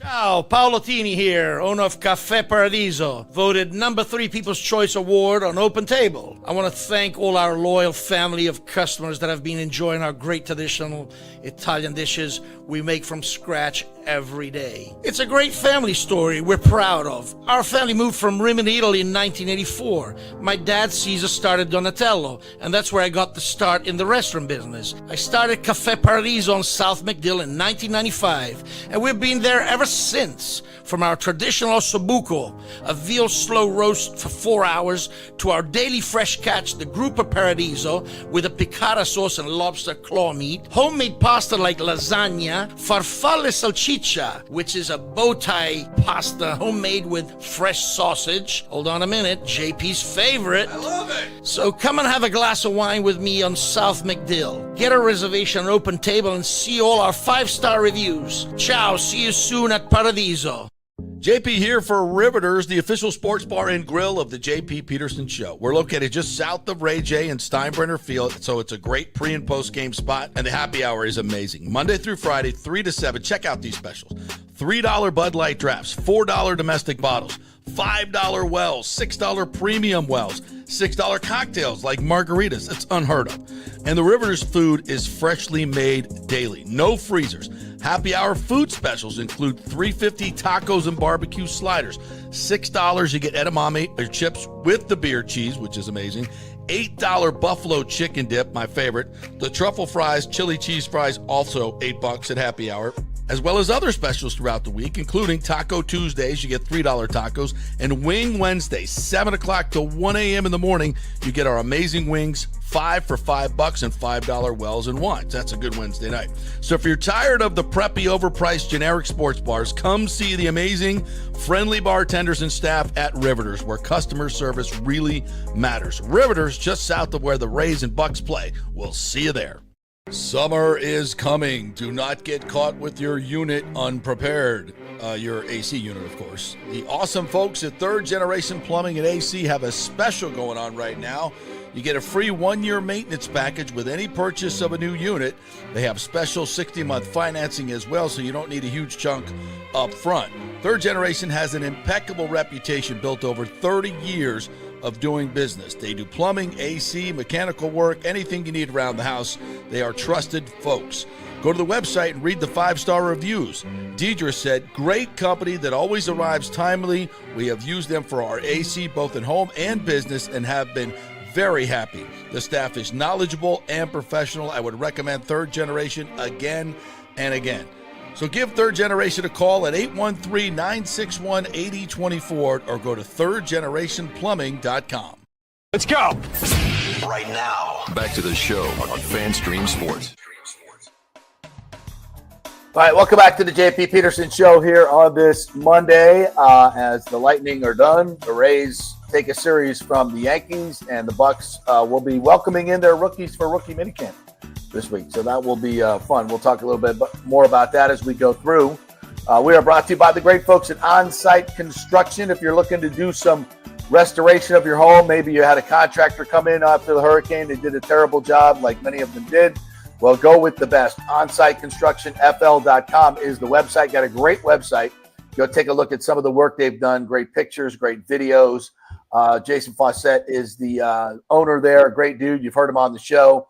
Whatever you need, if you want to build from scratch, they'll do that as well. They'll add on to your house. Lots of things they do. And by the way, if you're doing if someone's coming in to add on, go with the experienced group at On-Site Construction, because a lot of things pop up with existing structures that these maybe newer places have not dealt with. And of course, with over 1,400 jobs done in the local area, 25 years of experience, On-Site is the group that has seen it all.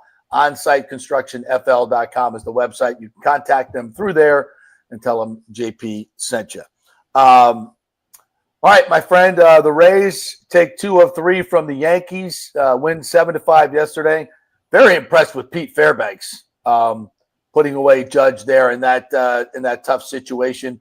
He looked fantastic. The offense, was as good as it was yesterday. Of course, I might find something bad that happened. They left 16 runners on base, which is a team record, ties a team record for a 9-inning game, and still scored 7 runs. They got 4 hits with runners in scoring position. Hell, Taylor Walls had 4 hits, which is a good season for him. We watched a Taylor Walls home run and a 4-hit game in the same week? I know. Excuse me? It's crazy. Do we even need the other shortstop? When's he coming back? Like August? Feels like it gets pushed out like further and further, like every time I get an update. Yeah. It's very unfortunate. Maybe he'll be over 200 by the time he comes back. So yeah, a good weekend for the Rays. They've now won more games. They're the hottest team in the division since April 23rd, which is pretty good. Aranda went 3 for 4 with a home run, 2 walks, 3 RBIs. He's top 5 in OPS at 975. They seem to play well away from home. Still don't have, the big boppers that you need in your lineup. But it just seems like this is going to kind of be this way this season goes. It's kind of a roller coaster up and down, and they won't stray far from 500 unless they go out and add a couple hitters in my estimation. Yeah, it feels like they're going to be hovering around 500, much like last year. Remember, they would do all this work to get to 500 and they could never get over it. Yeah. It feels like we're heading down that same path, and it just seems like it's been really tough sledding for them at home, and it's so hard to figure out. And I heard Brandon Lau talking, and by the way, Brandon is going through one of his patented sluggish streaks here. Nosedive. He needs to pick it up soon. But he was talking about Steinbrenner Field, and he was talking about, it's actually like really tough. And he's talking about how the wind is blowing in every night, and it's making it really hard on a lot of the hitters. So I don't know. They just have not been able to figure out hitting in that ballpark. But I think even more alarming is they just cannot hit lefties. I mean, they are 29th in baseball against lefties, and they are 2nd against righties. Like, how can you have a gap that big between facing a righty and a lefty? Like, yeah. I mean, last week against Kansas City, they put out a guy making his major league debut, and he takes a no-hitter. They had to face Max Fried again on Friday, and that was no bueno again. The issues against lefties at the moment is what's going to keep them right around 500, which is what they are. Well, there is something they could change their approach. Like, not change the entire lineup every time you face a lefty. Well, they've started to give some of the left-handed hitters who are maybe better hitters than the righties against lefties and seeing what happens. Like, we got to get a sample size for Jonathan Aranda, for example, against lefties. I need to see a sample but it can't be for 1 or 2 games. Yeah, it needs to be consistent. You got to just say, all right, listen, Jonathan Aranda, learn how to hit lefties in this league, because he ain't going to learn how to hit lefties sitting on a freaking bench. So yeah, the guy's got great skills. He's not going to hit as well against lefties, but the right-handed lineup is awful, and I can't believe that the Aranda can't hit better than 220 against, or 180. What are our right-handed lineup? Is it hit like 175? It's so bad. Yeah, I mean, so yeah, is Jonathan Aranda better against righties? Yes. Is he that bad against lefties? I think if you just let him play, he'll figure it out. Like at least better than 175. It's these right-handed hitters are terrible. Yeah, Aranda right now, 80 at bats against righties this year. He's hitting 350. Yeah. 18 at bats against lefties. He's hitting 167 with 8 strikeouts. Yeah. It's not great, but it'll get better. It'll get better as he consistently sees left-handed pitching. And I'm afraid we're going to see a lot of what Kansas City did. The teams are going to start bringing up left-handers from AAA just to face the Rays and take their chances. You know, it's brutal, but yeah. But you can make some money off it, though. Yeah, but I would tell you this. To me, the most entertaining part of watching the Rays play is still Chandler Simpson, I think, at the moment. I mean, yesterday, he I think it was Saturday or yesterday. I can't remember which one, but he beats out just a normal ground ball to second base. To second base. Not third or short. Yeah, and Volpe did everything right, by the way. He fielded the ball cleanly. He got out of his hand quickly, and Simpson still beat the throw. And then yesterday, Yandy hits one up the middle. There was a little delay because Volpe had to get up, but he still scores from second to home on an infield hit. On an infield hit. I mean, he is driving so much of their offense and being able to continue innings and get guys on the base paths. Right now, and he's getting on base at a 333 clip. You probably want get that up just a little bit higher to give himself more chances. But 6 stolen bases already for him. Only been caught once. He's not striking out a lot. He's got that great approach at the plate where, like I said last week, it's like he's a slap hitter and he's putting the ball the opposite field, which is very needed in this lineup. So a guy who could learn or two from him is Taylor Walls. I found this split today. Taylor Walls, after hitting 4 hits yesterday, is now hitting 192 on the season, which is right around his career average. But this is interesting. When he hits the ball on the ground this year, he's hitting 258.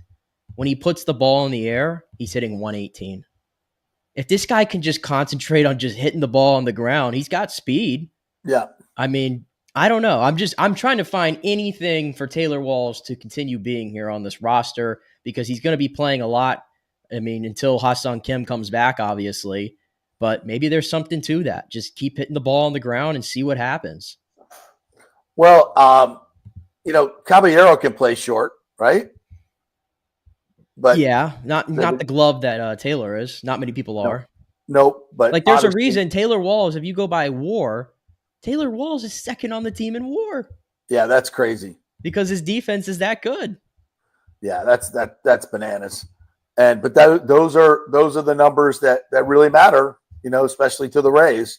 So, it's going to be interesting how they move forward. But if you could just get a couple of big bats in the lineup, I think it just makes. But in the fact that they're scoring runs with not often and not consistently enough, but if they were just better at base running, which has been another awful thing for them, better just getting contact with runners in scoring position. It's like 16 guys left on. They had guys all over the bases yesterday, and any other team probably would have scored a lot more runs. But can I also say this not that there's anything wrong with the Rays pitching or anything or the starting pitching, but I just watched Joe Boyle. I didn't watch it, but I saw the highlights of it and the numbers. He's unhittable right now. Joe Boyle just struck out 10 batters in 6 innings and 64 pitches this weekend in Durham. Yeah. This year in 5 starts, the ERA is 173, 26 innings, 33 strikeouts. Man, I don't know who comes out of the rotation because, like I always said, like Zach Littell wouldn't be long, but Zach Littell's given him a chance. I mean, he went deep in the game this weekend. He doesn't get run support. He still scares me though because he gives up a lot of hard contact and he doesn't have put away stuff. I want to see Joe Boyle in this rotation, man. I just want nasty and as much as possible, and he's got it. Well, we got a surplus of pitching. Yeah. we don't have any power in this lineup at all, hardly at all. I mean, go out and get a hitter. But I think where the Rays rank in home runs this year. Near the bottom. I actually don't think it's as bad as we think. It was, about a month ago, they were second from the bottom. So I have to go check, but it's not good. They're 20. They're tied for. Well, I guess if you put it this way, only 1, 2, 3, 4, 5 teams have hit less home runs than them this year. They're at 28 home runs for the season. Right. So, yeah, they need power in the lineup. They got to get some power in the lineup, and have a surplus. Everybody needs pitching except the Rays. So, well, I'm not trading Joe Boyle. That ain't happening. But trade someone. Here's the thing, though. Proven hitters cost money, right? They come with a salary.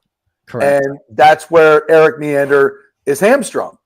And that goes back to the owner. I was going back and forth with the people on Twitter this weekend, and there's like, well, they don't have enough attendance to go pay for a hitter. And it's like, it's just like, it's mind blowing how people have been so programmed that that's what determines how much money you can spend. And it's like, no, they have plenty of money that they could spend if they wanted to, but they can't, or they won't.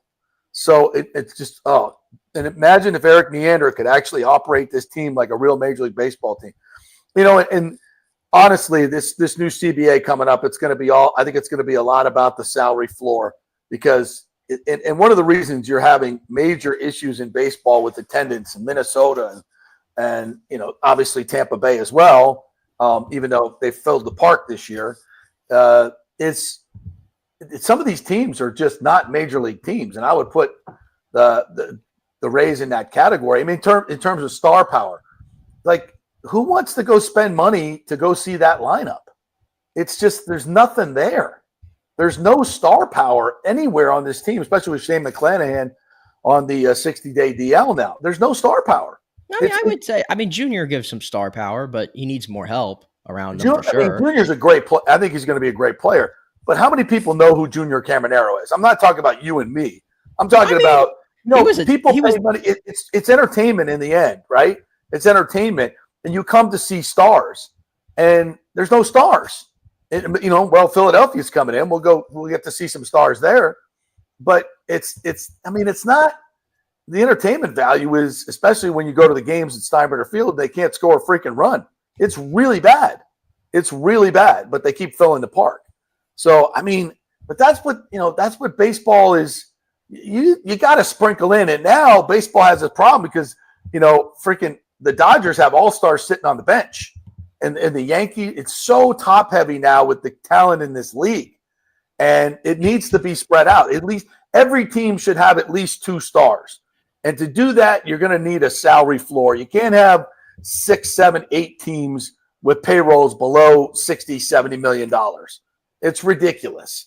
And that money's just going into the owner's pockets. And that's with revenue sharing and that's not good for the league.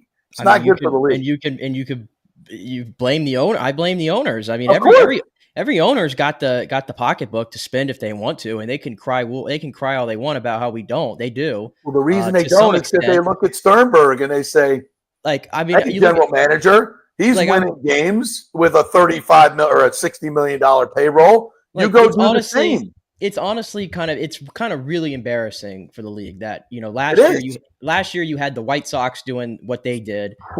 This year you have the Rockies are 6-28.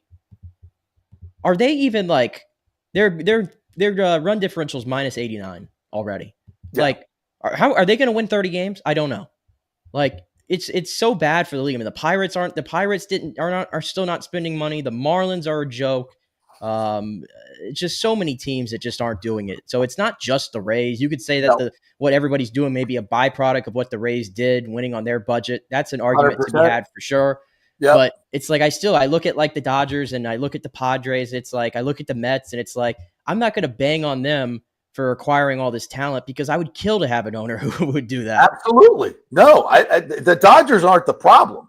The Rays are the problem. The Pirates are the problem. The Marlins are the problem. And people are, the baseball doesn't work in Florida. Well, look at our owners. They don't spend any money. They don't spend any money on stars. And when they get stars, they trade them off when they get expensive. I mean, think of the team the Rays could have from a star power standpoint if they actually paid their stars. I mean, it'd be pretty good. And some of the hitters they've traded away hit pretty well. Willie Adames looks pretty good when he's not playing at the Trop. Well, I mean, at the end of the day, that guy said he could not, and I heard he was on a podcast a couple weeks ago, and he said the same thing, it just could not see. So, I can't fault the Rays for moving on because he was just never going to hit at the Trop. It just wasn't going to happen. Well, So let's go back to the conversation about building a major league stadium that should have been done a decade ago. If we had an owner, you got a rebuttal to everything. Of course, I mean, but seriously, who could have seen the drop? That me, everybody.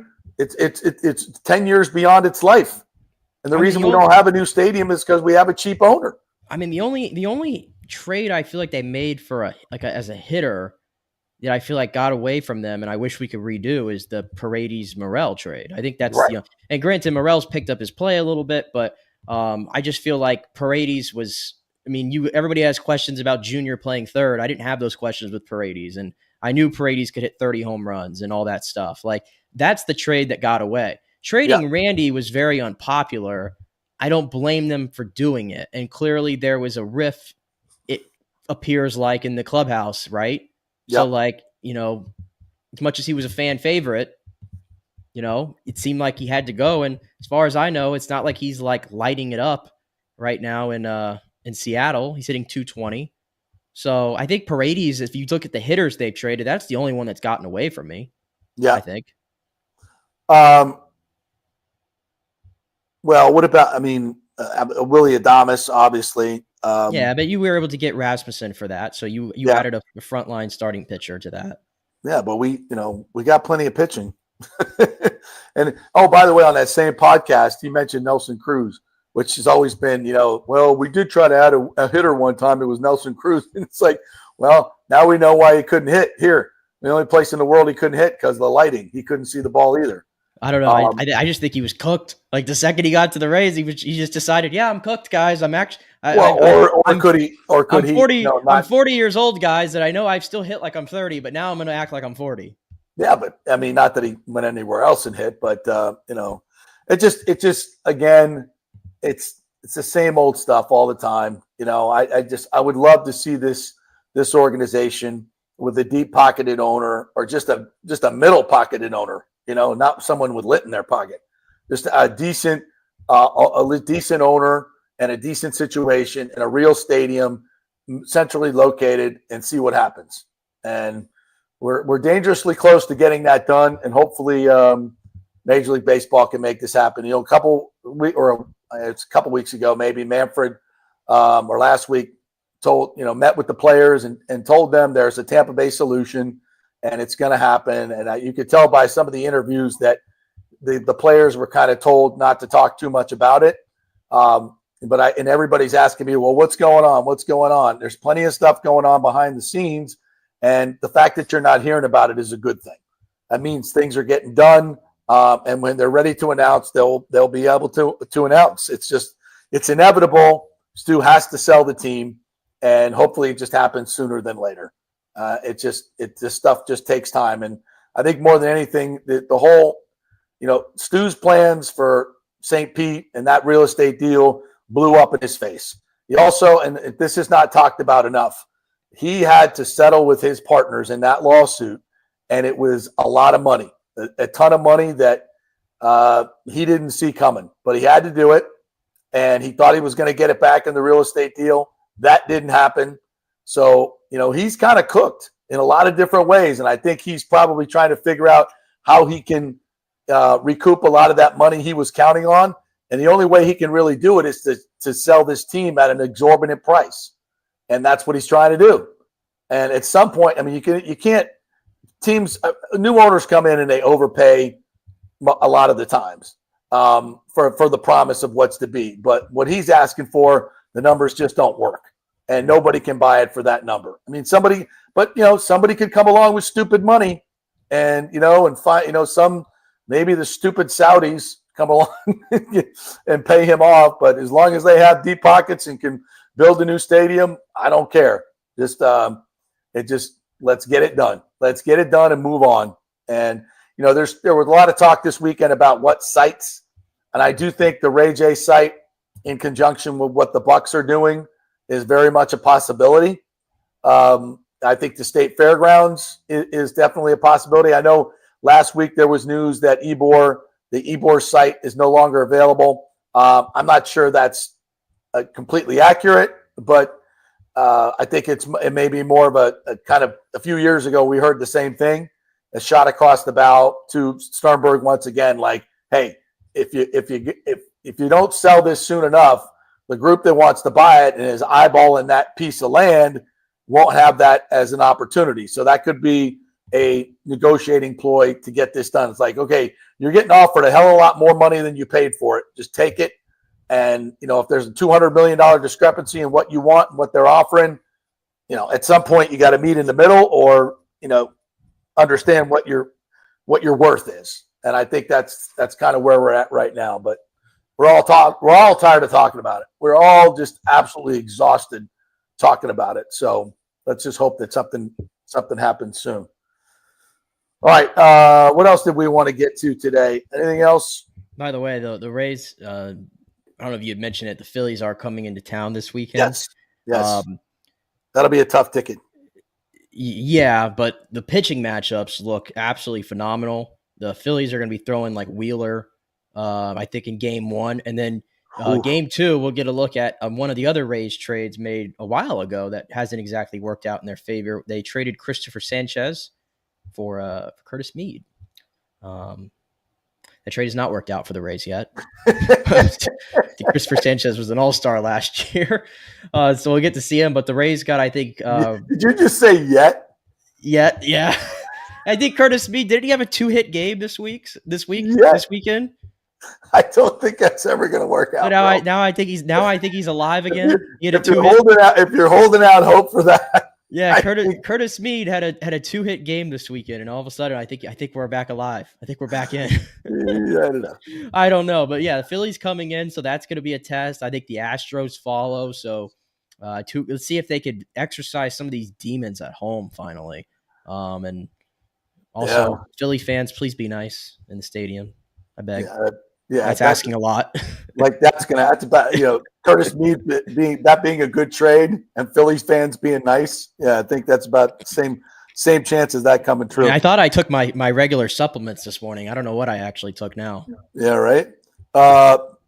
Let's see. Mike H says Morgan and Morgan is going to get Morgan and Morgan is going to buy the team and move it to Orlando.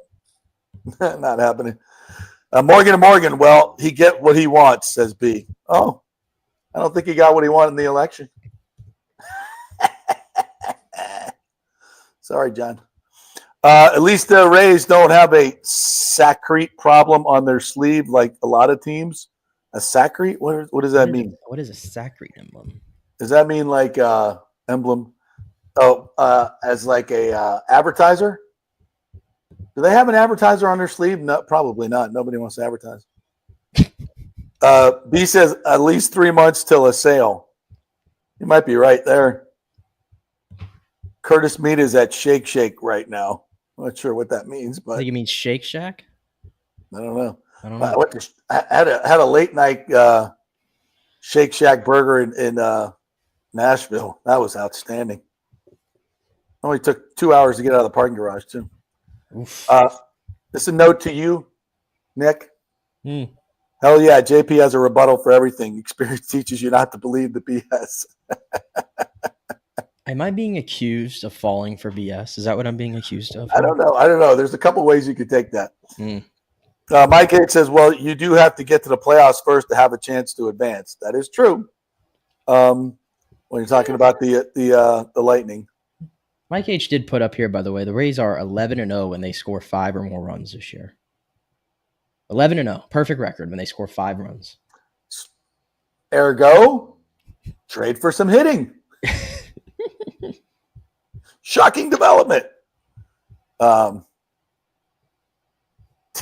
would have been so good. What did Teoscar sign for? I will look it up right now. 50 numbers.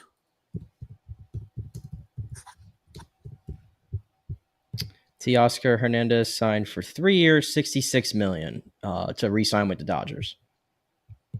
Mike H says, Rays have been in the playoffs 5 straight years except last year. Only 2 other teams did that, Dodgers and Astros. Proves you don't need all-star. And what have they won, Mike? Jack squat. I think that was my argument, is like they get to the playoffs, but then once you get there, the last 3 playoff series the Rays have played, they have had no hitting to speak of. Yeah. 21, 22, 23, they had no offense at all. And why is that? Who do you see typically hitting in the postseason? Guys that make money, proven the big hitters. names, the Freddie Freemans, proven hitters. Yes, proven hitters in this league. B says JP Stu is really struggling now. He's down to one yacht. You see the guy from the University of Miami, NIL dude. What's his name? Ruiz. His yacht sank this weekend. Poor fella. His yacht went down, burned up. Hopefully that's a metaphor for the football program. Hopefully, if you're an FSU fan. Mike says NASCAR was bumper cars yesterday. Was that NASCAR expert? How was the race yesterday? It was okay for Texas. It was like 15 cautions. It was bumper cars all weekend and all the things. But yeah, that's usually what you expect at Texas. So, yep. Eloy Jimenez sitting in Durham crushes left-hand pitching. Yeah, he's hitting 240 in Durham though with 2 home runs. Well, what's he hitting against left-handers? I don't know, but 240 overall with 2 home runs in 30 games in Durham. Mm-hmm. He ain't saving the Rays. He's not even on the 40-man roster either. So again, like this, and this is always our answer. Let's go get somebody nobody else wanted in the offseason and sign them and go, hey, hopefully he'll turn it around. Yeah, that was the hope with Eloy, and he couldn't make the team out of camp. Right. Hey, but Travis Jankowski, man, White Sox cast off, getting big hits for the Rays. Who's that? Travis Jankowski. Right. So what did Teoscar sign for? 3 years, 66. But I mean, what are you going to go to the Dodgers or are you going to go to the Rays? Even if the Rays wanted him. B says the Savannah Bananas hit just fine at Ray J. What gives?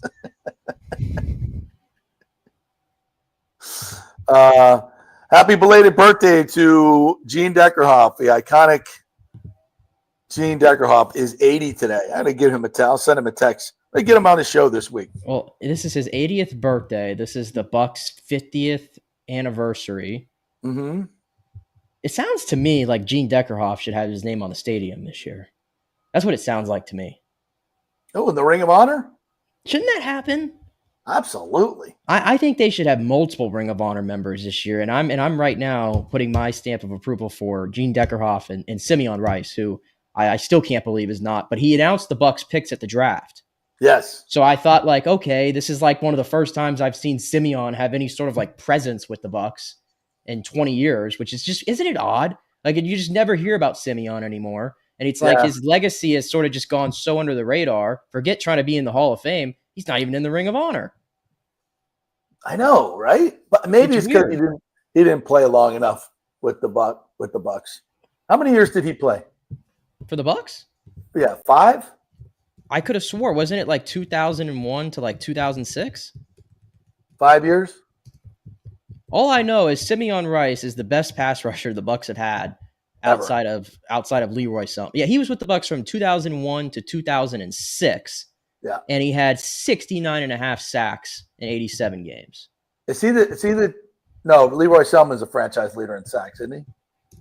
I think so, because I don't know if were they tracking sacks when Leroy started. I'm not even sure. Yeah, I might not. So his number, yeah, Warren Sapp is number 1 with 77, and Simeon is second and 69.5. And Simeon's not in the Ring of Honor. Where's Selmon? Is he on the list? Maybe they weren't tracking it. To your point, I don't think they were tracking it because he's down. Yeah. He's down all the way at 23, so they weren't tracking it. The top 5 is Sapp, Simeon, Gerald McCoy, Shaq Barrett, and Levante David. Yeah, I think they started tracking in like 83. Yeah, so that was like right before Leroy's career ended. All right, last one. Question: would you trade Hedman for Quinn Hughes? I mean, yeah, but that ain't happening.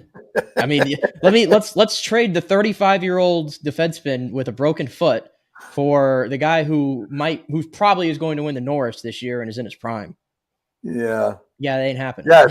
Yes, we would. I would love it. I would love it for sure, but no, that's not happening. Victor Hedman is going to be a Lightning player for the rest of his life, even if he declines, which he probably will.